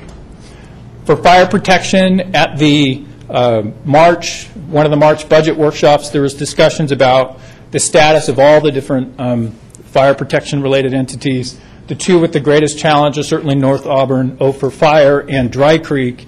And in both cases, for 1112, we are recommending the utilization of reserves. There will be some service reductions on the North Auburn Ophir Fire side as well to ensure long-term viability of that district. The state. I want to make it all red, given what they're attempting to do to us. But the state-imposed challenges that we've talked about include certainly the potential elimination of redevelopment agencies. That continues to remain in a state of flux. The Assembly was one vote away from putting this into action, and there are about a dozen alternatives that are floating out there, all of which would have some level of impact to redevelopment in 1112, and we'll continue to keep our eye on that, but it's certainly an area of substantial risk for next year. There's also the proposed realignment of public safety, impacting $30 to $60 million in funding and new responsibilities. That's a substantial number and range on the public safety side, given some of the uncertainty to that. And although this says AB 109 is on the governor's desk and realigns public safety without funding, that bill was signed last night, and so we have a realignment of public safety in statute that's along the lines of what was reported to your board at that public safety workshop. What the governor indicated in his signing message is that implementation is contingent upon getting dollars, but it certainly moves the state towards that all-cuts approach in the budget, given that it is put in place. So it heightens the risk on the public safety side. From a Health and Human Services perspective, the realignment impacts $22+ million in services spanning child welfare, adult protective services, mental health, substance abuse are all in there, and that remains pending in the legislature. The most significant issue of risk that has been talked about with your board is related to the AB 3632 program, where there was a partial temporary potential fix that was approved by the legislature, but that remains a very open, volatile issue within the legislature and will continue to be a risk area for us for the 11-12 fiscal year. And finally, one that we haven't talked about too much is related to unreimbursed election costs. With the potential of the June special election perhaps shifting to November to next fiscal year, that could require about an $800,000 election to the county. And in addition to that, there's been some discussions relative to having not one but two primaries in 2012, one is the presidential primary earlier in the year, and then a normal June primary. Both of those would be unfunded elections, unreimbursed elections that we would have to work through. So resource options available for your board's consideration. One, the general fund reserve remains with $8 million. Second, included in the budget framework at this point is $4.5 million related to capital projects support to fund the capital facilities financing plan. There's also $2.5 million in one-time infrastructure-related dollars to fund unanticipated repairs. The South Plaza jail financing option that was discussed on the last agenda item, and open space funds, of which an estimated $1 million is general fund that's in there that is used to meet the open space and conservation goals of your board. There are also trust funds and other reserves within the county, and before I go through this, I'll just note that the number that you see on this slide is lower than what is listed in the staff report. What I have done is pulled out the dollars related to the South Plaza jail, that's $40 million, as those are currently contractually obligated and therefore are not available for your board's reprioritization.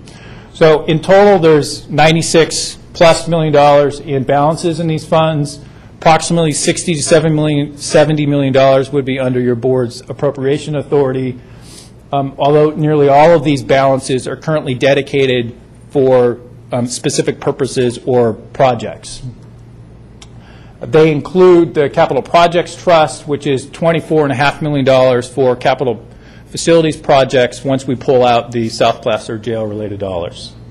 From an internal service funds reserve standpoint, point in time today, there's $15.5 million, although $4 million is assumed for 11-12, and we're in the midst of that 4-year phase-out plan related to those.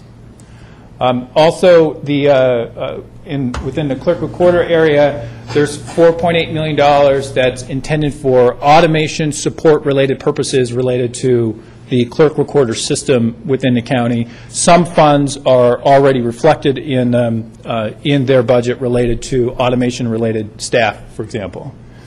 The criminal justice construction, which is about $1.5 million, that's currently dedicated to repay the debt service on the South Placer courts that Therese showed as part of the debt management policy. So to the extent those funds were reprioritized, we would still have to come up with another way to fund that debt repayment. Also the relicensing trust related to the Middle Fork project, there's $1 million currently set aside for that purpose related to the project. Your board has raised several other options as well, which I will go through. One is manager merit increase suspension. It was so merit increases for managers was suspended in the 2010-11 fiscal year for savings of about $143,000, and to the extent that that suspension continued through 11-12, it would result in savings of about $100,000. County salary cap was raised at the last meeting, and what the implications would be relative to capping salaries at $175,000. There are 25 classifications that could be impacted related to that, which has a mix of staff and some mandated positions, such as the contract doctors. From a savings standpoint, there's about $500,000 in savings, general fund savings, to the extent that that cap was imposed, and we assume that there would be no lost doctors. But what I would note is that that includes some of the electeds, and the electeds, there's a prohibition against changing their salaries midterm. When we factor that out, and the doctors, it's in the neighborhood of $200,000 to $300,000 in savings that would be achieved through that approach. Revenue sharing, which was discussed by your board at the last meeting, that's the $20,000 that's allocated each year to each supervisorial district. Lastly, contributions to other agencies, which for 11-12 totals $5.8 million.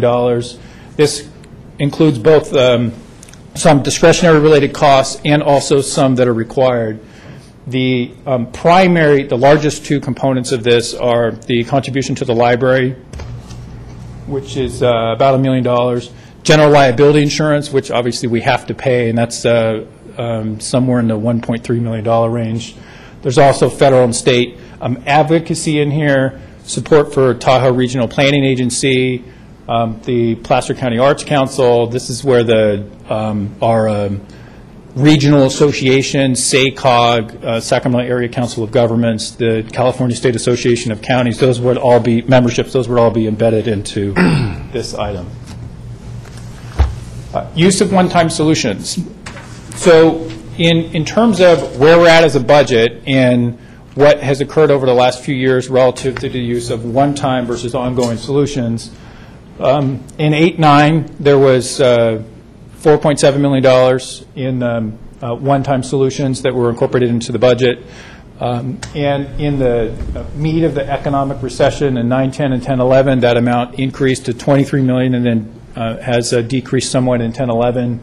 And for 11-12, we don't yet have a proposed budget, but there's, at this point in time, there's assumed to be a significant decrease in the utilization of one-time solutions.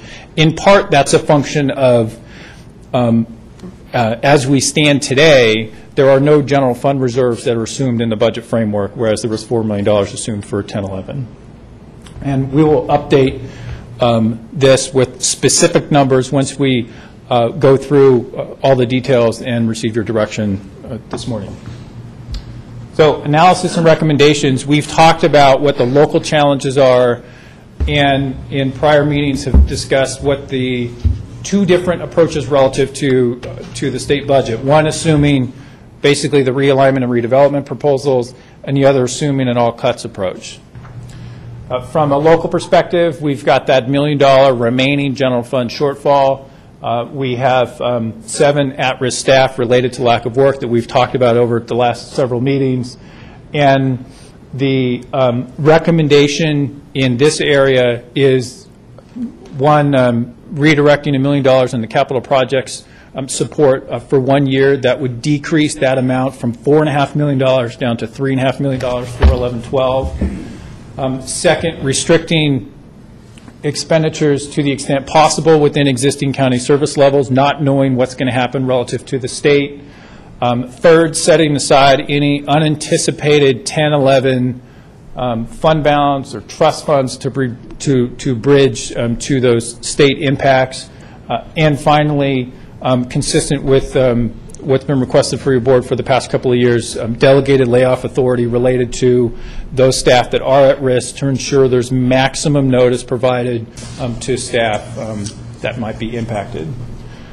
Assuming the state budget with realignment, the general fund shortfall increases perhaps substantially, particularly with the potential public safety realignment that's got a whole lot of responsibility but doesn't have any money associated with it.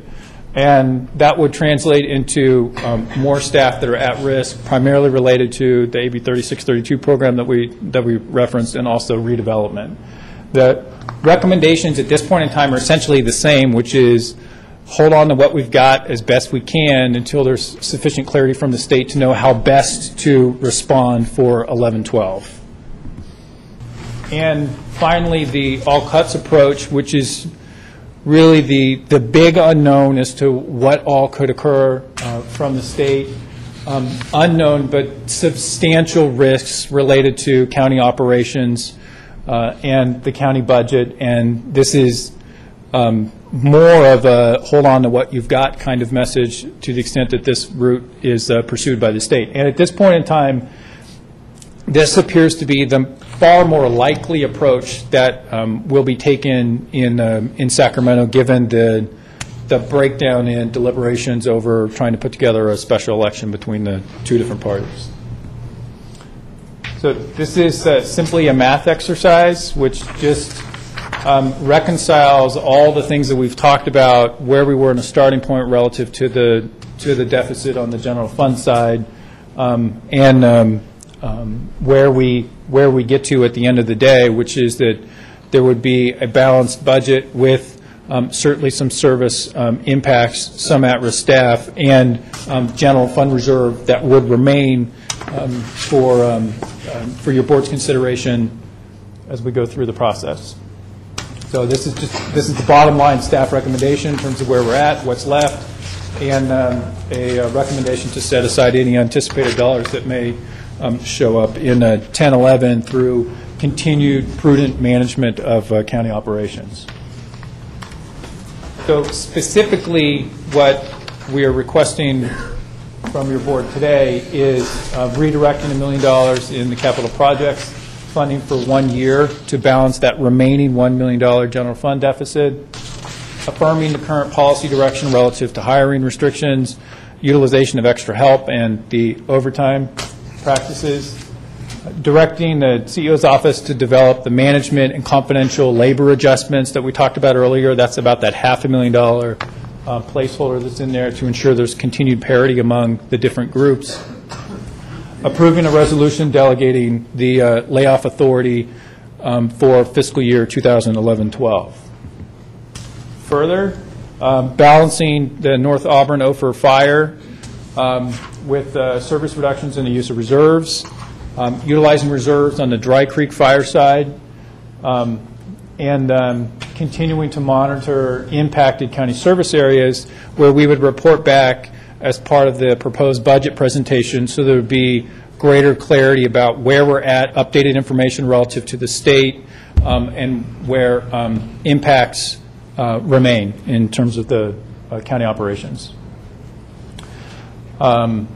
Setting aside any anticipated dollars relative to fund balance and unanticipated other funds as directed by our board, to have some sort of resource option relative to when we come back in June with the proposed budget and in August to work through remaining challenges for 11-12. And the long-term financial model I spoke about earlier in terms of coming back in August, and any further direction that your board may wish to provide relative to putting together the proposed budget. I know that's a very long-winded set of recommended actions, but and with that I will stop and answer any questions you may have. Kirk has his light on first. Would you jump back to slide 25, please? We're looking at a $1 million gap absent what the state does to us right now. That's right.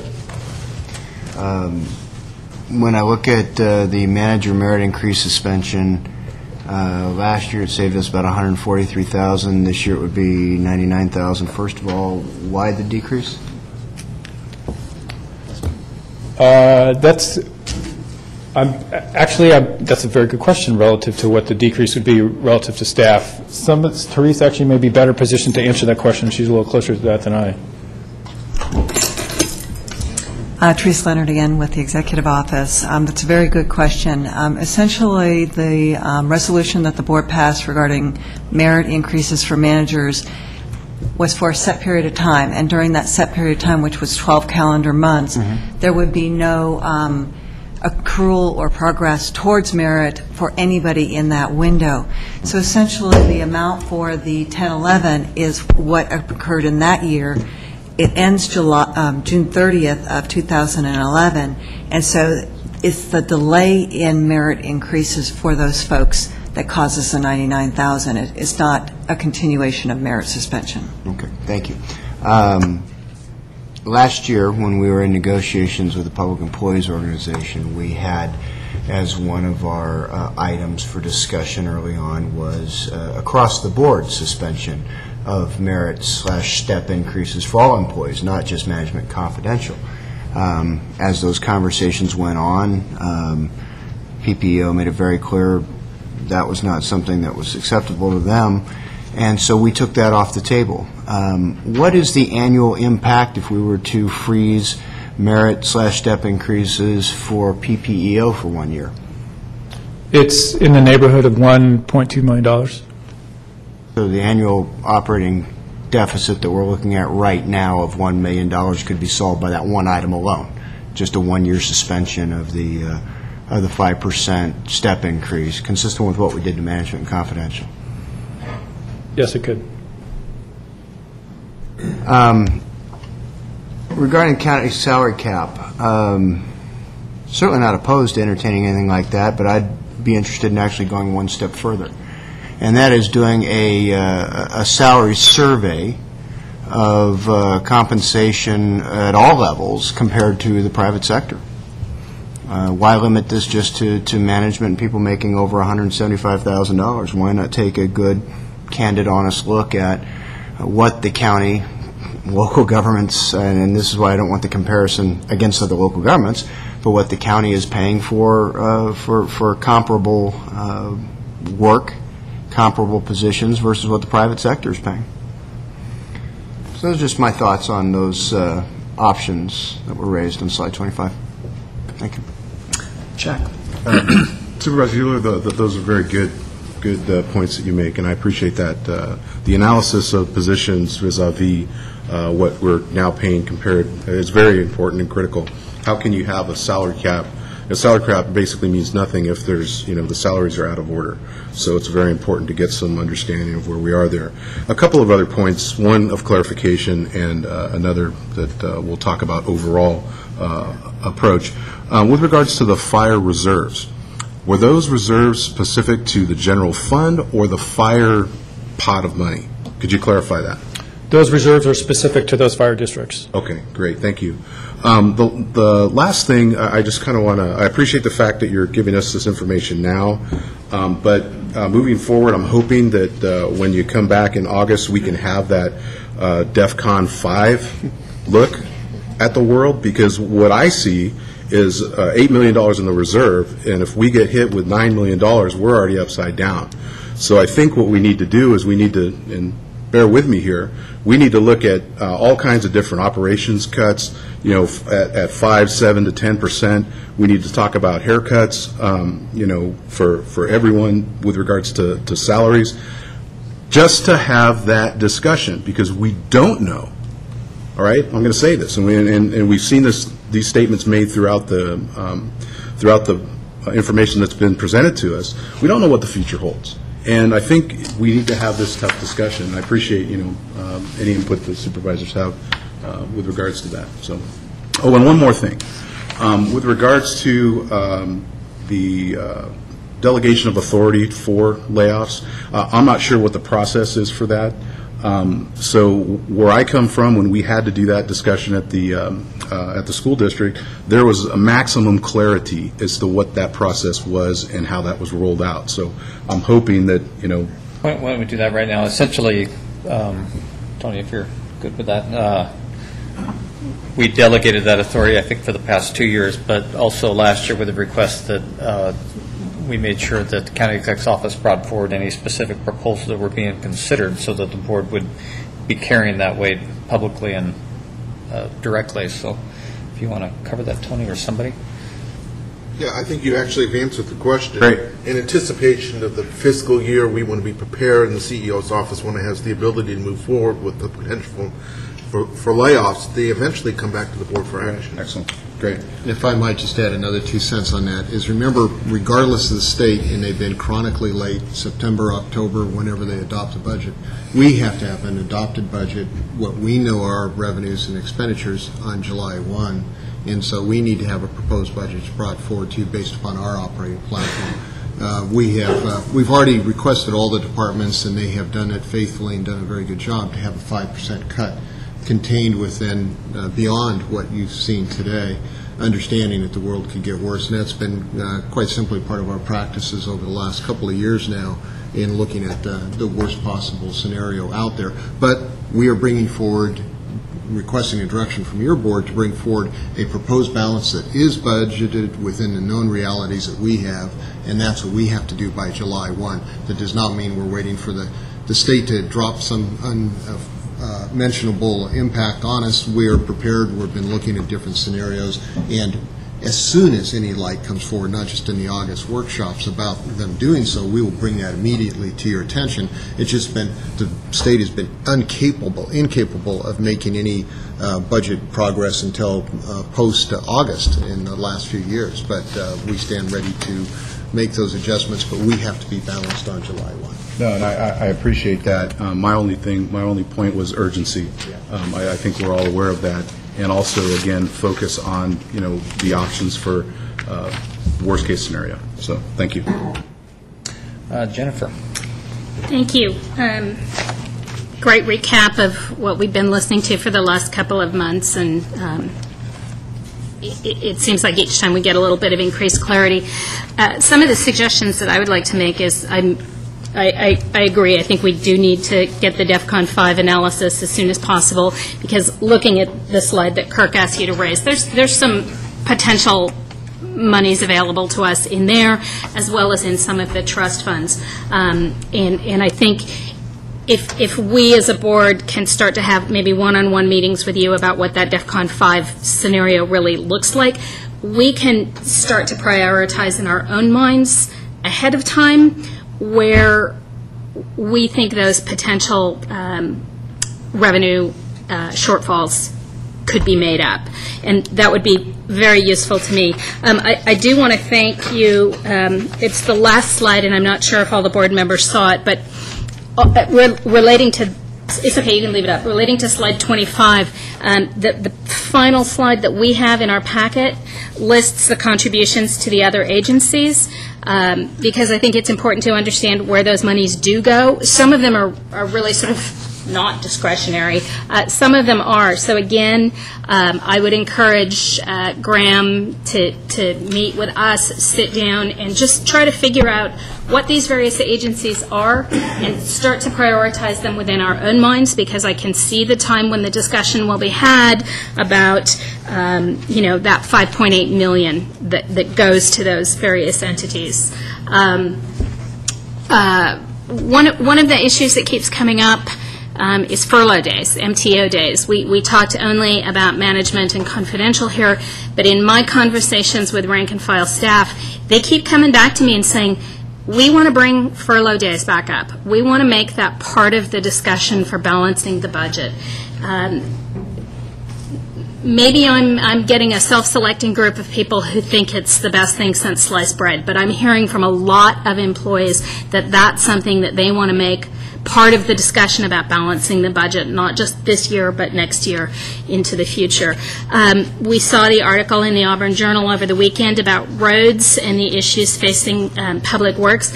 I think we're really going to need to focus on our roads infrastructure this year and in years to come. It's been a really, really tough winter, but the costs of rebuilding roads rather than continuing to appropriately fund the maintenance of them is, as Tom as a facilities guys know, it's prohibitive. You want to take care of what you've got, not have to go back and rebuild it.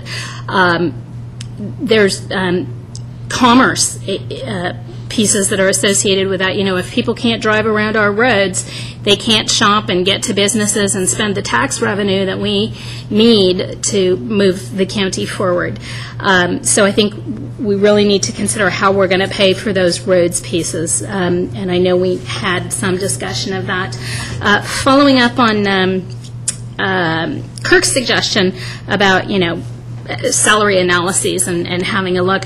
I would encourage that we look at both private sector and public sector and at least do an analysis of comparable counties with comparable population levels so that we can look at both those pieces. I think it's important to do the private sector piece, but I also think it's important to really look at what other governmental jurisdictions of similar size and scope are doing. But part of that also, I think, is a workload analysis when we're looking at what people's salaries are. What are they doing for their jobs? Not just what do other people who have the same job description do, but what are they actually doing? I mean, we know that some departments, their workload is through the roof. Other departments, it's not. And it's going to be a critical piece of information for us as a board to understand not just what salaries are compared to private or other public entities, but really what are people doing right now? So those are my comments, and again, thank you. Jim? I just want to thank CEO staff and all the departments that have put together all this information over the past 2 or 3 months. You've done a remarkable job. $1 million shortfall is remarkable, and I think this board should be complimented as well as staff for putting us in the position that we have over the past few years. So thank you all for the great job. Yeah. Echo those comments and great presentation, Graham. Good job under difficult circumstances. For lack of the state's fiscal circumstance, we will have managed ourselves through this circumstance really well over the last 3 or 4 years, but it's sad to be having to receive the spillover of their lack of ability to resolve their problems. But we'll just have to deal with that as we go forward. Kirk, did you have something? I don't know if you wanted to take any public comment. Yeah, I am going to do that, yeah. And Tom, did you? Yeah, I just want to echo part of what Robert said and also make sure we're clear on our request for direction today. Is that, first of all, you didn't get here by chance. Hard work by this board, by the county departments, by the staff and all the departments to save money, to cut expenses, cost-saving committees, you name it, everything else. Tough decisions by your board in the past, putting aside money which could have been spent otherwise. But today, really, this is a mechanical process to create a budget that has to be brought before you to it's effective in July 1. So we do need clear direction today on how to prepare that, because it's a lot of work actually pulling together. So if you'd like to have some other solution than the $1 million redirect, we need that today because we'd have to put it in place. Based upon a couple of comments I've heard here today, what I would further suggest, because Graham's a great guy, does hard work, but he's one of about 15 people who work on this budget, so there's not one one point person who takes all this. What we'd like to do is come back with, called the DEFCON 5, is that what it was? Yeah. List of things to look at and how they'd be shaped up so that we can start preparing and bring those back to your full board, because it's not a one-on-one conversation with each individual board member, because we just might hear different things from different board members. There's that faint possibility. So I'd look at, we could come back and say, what about these ideas? Would you like us to prioritize those? And then you can give us that direction. And then it would kind of give us that further direction of should the world will turn, that we'll be able to bring back those ideas in the sequence that you think is appropriate. So those are just a couple of comments, Chair. Okay. With that, then, I'm going to open it up to the public.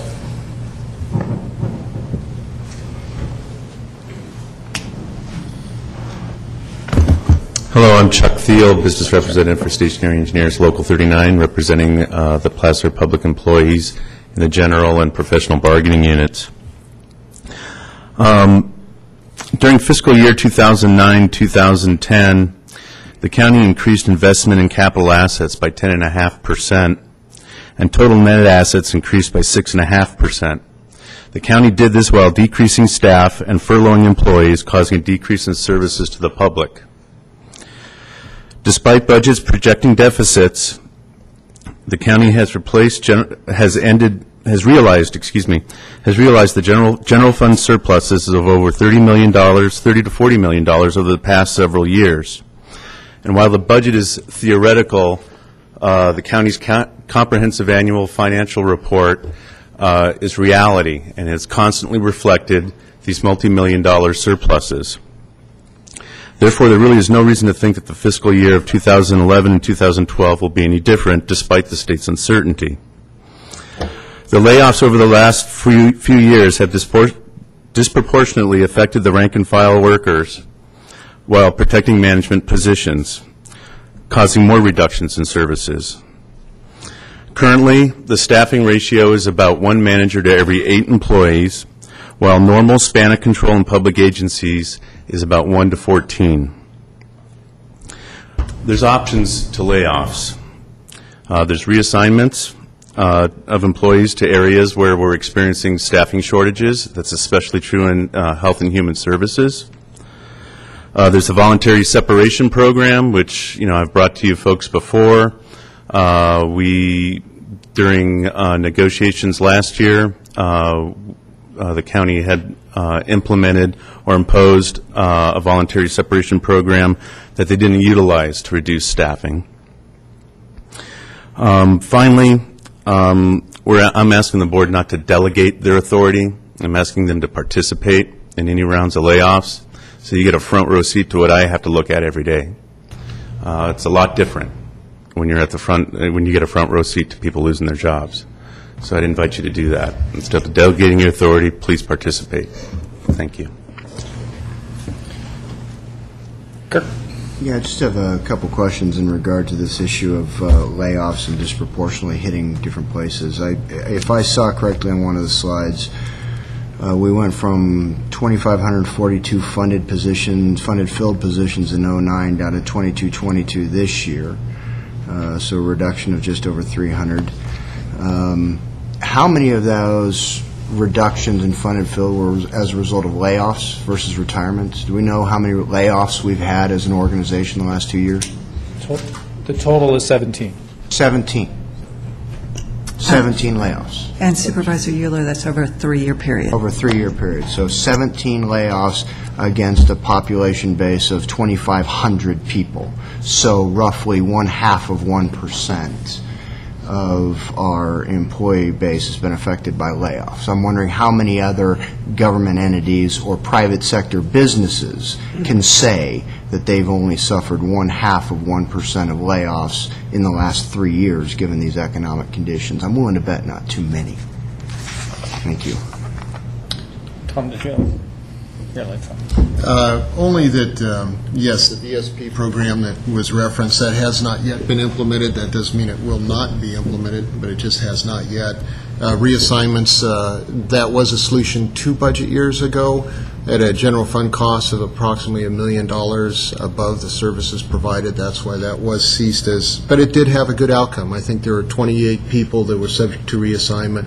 At the end of the day, after being a year on reassignment, there was 7 or so. That's included in that number that were subject to layoff because they were unable or chose not to seek other job assignments in the county. Clearly, we will go through a meet and confer process. The intent of having the delegated authority is not to look the employees in the eyes. That happens. It's unfortunate. The idea is that it takes to go through that process, a meet and confer process. It takes time. Obviously, we got to go through that and have the impacts of layoff discussed, and we plan to do that. But we need to position ourselves that should we have to reach that unfortunate extent, that it's done quickly and it's done at the beginning of the fiscal year, and that's why the request for the delegated authority is inherent in the board's requested action today. Jennifer. Thank you. Well, I actually agree with Kirk, which is not all that unusual, that's an incredibly low percentage of people that have been laid off. What percentage of those 17 have been staff versus management? Do you know? Yes, I believe there was one manager laid off of the 17. So 16 rank and file, one manager. Okay. Thank you. Is there anyone else from the public that would like to address this issue? I see none. So I'll bring it back to the board. I think essentially, I'll kick it off, I guess, in terms of direction. And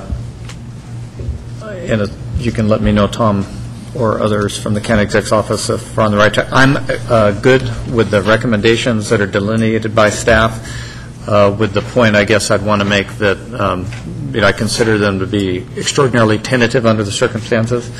And so as we learn, I'm assuming that we're going to essentially focus on balancing the budget, so we'll have an operational budget starting July 1st with a $1 million expected shortfall, and that the recommendations follow that as it relates to the July 1st date. And then subsequent to that, as we learn more and might have much more of a catastrophic impact on our operations as a result of the state behavior, then I consider those recommendations to be very fluid and pending affirmation by all of us on the board as we learn more definition. So those are my comments. Kirk? Well, I'm prepared to make a motion offering formal direction on, and I'm going to start from the bottom and work up because I think that's easiest. So what I'd like to do is just move that we approve the resolution delegating authority to direct layoffs under Chapter 3, Placer County Code, to the County Executive Officer, understanding that, of course, as our board has done in the past, that means that ultimately any decisions come back and rest squarely on our shoulders. So I'd move that we delegate that authority today. It's been moved and seconded to adopt the resolution just discussed. All those in favor say aye. Aye. Opposed? Motion carries. On number 2, I am comfortable directing the County Executive Officer to develop salary savings recommendations for management and confidential employees. I would also like to include the direction that a preliminary survey or study be done, and I'm happy to include existing other public sector entities as well, comparing Placer County. And of course, I am looking at the total compensation, not just the hourly wage paid. There are any number of very good websites that you can go to right now, and inside of 20 minutes you can look up 16, 18 different disciplines and say what is the average compensation for those disciplines within a geographic area in the nation. A lot of that information is readily available, so I don't anticipate this takes a whole lot of time or effort on your part, but I think it'd be good information for the board to have, so I'd like to include that as being folded into the recommendation for these salary savings that we also do this study. So that's clarification for the whole salary range, yes, the whole employee exactly. base. Well, and obviously there will be some specific disciplines that the county performs that the private sector you may not get comparables for. Clearly, you know, going to be a little tough for the sheriff's department, to get a comparable private sector. So there will be some, or coroner. We wouldn't want it anyway.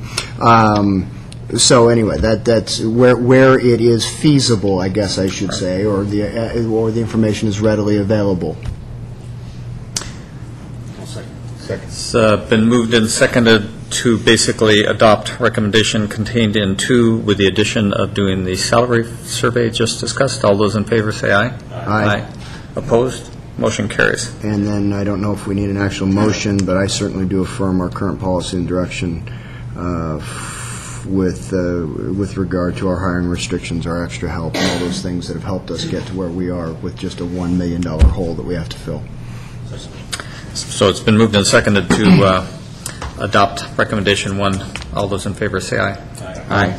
Opposed? And then, Tom, if I heard you correctly, you also were requesting if there are any specific exceptions by any particular supervisor at this particular point in time. You wanted some direction on that? Yes, my expectation in that, or hope, is that we would hear what those ideas would be so we could create the list, bring it back to your board in full session just to make sure the full board is in concurrence with the prioritization of some of those ideas. And obviously we'll accelerate one because you've already taken a motion on that, at least conducting a survey. Well, you've heard mine. Kirk, did you have? Oh, I'm sorry. No, that's... So any additional comments or directions? I see none. May I clarify if that included the first, I'm sorry, I was following in a different order perhaps, but if that included the first action related to the balancing the budget on a tentative basis for the proposed budget that would come back before your board in June, and the redirected capital facilities dollars? Yeah. Yes. I see no contrary comments or lights, so I think we're in Thank good you. shape. Good. Thank you. Thanks again for all the work. So we will now take our 11 o'clock timed item, Health and Human Services conduct a public hearing to consider the adoption of a resolution regarding statutory mandated above-ground petroleum tank storage. Jill, I think, is going to... There's Jill. I knew she was in there somewhere. Let's see. We got that one on. Jill Paul, Environmental Health Director. Again, good morning, Chair and board members. This above-ground storage tank fee is an extension of the business-promoted consolidation of regulated hazardous materials programs. To have one point of contact was what they asked for many years ago, and that's gotten us to this point right now that they see another opportunity to consolidate the regulatory programs. We currently have 6 hazardous materials programs that we inspect for with one inspector as they go to that site. This will add one more aspect to that inspection. The county can be more efficient and economical because we already are at the sites, we're already providing the other inspection services, and our fees are in comparison, if not less in some cases, to what the state had set up in 1992. So we're able to use 1992 prices and process this program and take it forward. The only questions we've had is whether it applies to businesses or residents, and it only applies to businesses. And currently, we had some question from the ag community about its application to them. We don't currently have any ag businesses that would cover for this, or be covered by this program implementation. And even with the ag and a few other areas, there's some partial waivers of the requirements up to about 20,000 gallons. So we've used grant funds to this point to train staff and to train the business community and do outreach, and we'll continue with that, and we are continuing with that to get the initial effort up and going. And with that, I'd be glad to answer any questions. Questions? Kirk. I'm assuming that we conduct these inspections as a result of us being the implementing agency of some state legislation? Yes, there was a change in the legislation about 3 years ago that delegated, instead of the State Water Board, the local CUPAs, the Certified Unified Program Agencies, which Placer County is for everywhere but the city of Roseville. And so now, having been thusly directed by state law to conduct these inspections, I'm assuming funding came right along with it? The funding is in front of you today. Okay, so in other words, they directed us to go implement this law on their behalf and didn't provide funding for it? Yes. But we have gotten some grant funds from savings from their lack of work in the past. So the fee structure that we are proposing is simply for us to be able to recoup the costs associated with our staff conducting these inspections, filling out whatever reports we have to fill out, and then filing them with the appropriate authorities? Yes. Thank you. But just for clarity, those fees are equal or less to what the state currently charges. So this would be in lieu of them paying state fees. They'd be paying Placer County fees, those so regulated, and they would be equal or less to what they're currently paying the state. Yeah, and they aren't currently paying the state, which is how we've gotten the grant funds and going, but up to about 3 years ago, they were, so. Okay. Jack? Yeah, I just wanted to clarify, I noticed that there's 2 fee schedules, and so what we're looking at here is the initial plan check is basically just kind of like a survey, and that's why the disparity is, for 256, and then 128 and 1950 to 975. Is that what it is? It's a 2-part process? It is a 2-part process, and initially we'll need to check those spill prevention and counter control measure plans. I don't anticipate those changing over time, and so that's why we have the 2 pieces. Thank you. And Jennifer? Yes, thank you, Jill. The question came up at a couple of my MAC meetings. Does this apply to propane since it is a byproduct of petroleum? If they are storing more than 1,320 gallons, 1,320 gallons. Okay, thank you. Okay, anyone from the public like to address this item? We actually have to conduct a public hearing, so I'll open the public hearing. And I'll close the public hearing, seeing no one come forward. What's the pleasure of the board? Move approval. It's been moved. Is it second? Moved and seconded. Approve staff recommendation regarding the above-ground petroleum storage program. All those in favor say aye. Aye. Opposed? Motion carries. We're going to go to closed session, but before I do that, Chuck Thomas is here, and I don't know if you actually would like to, the board has already heard the propane in the mountains issue. I don't know if you had any questions or comments about, okay, we're in good shape. So with that then, thanks for coming down. We will adjourn to closed session. Tony. The board will take up the items on page 3. Item number 7, there will be a report on 2 litigation matters. There will be the discussion of public employee appointment for both the Director of Library Services and the Chief Probation Officer. There will be a conference with real property negotiators. And in the end, there will be conference with the labor negotiators, although myself and Mr. Carden will not participate, and Val Flood will assist the board. Be back later to report out. Thank you. Hey.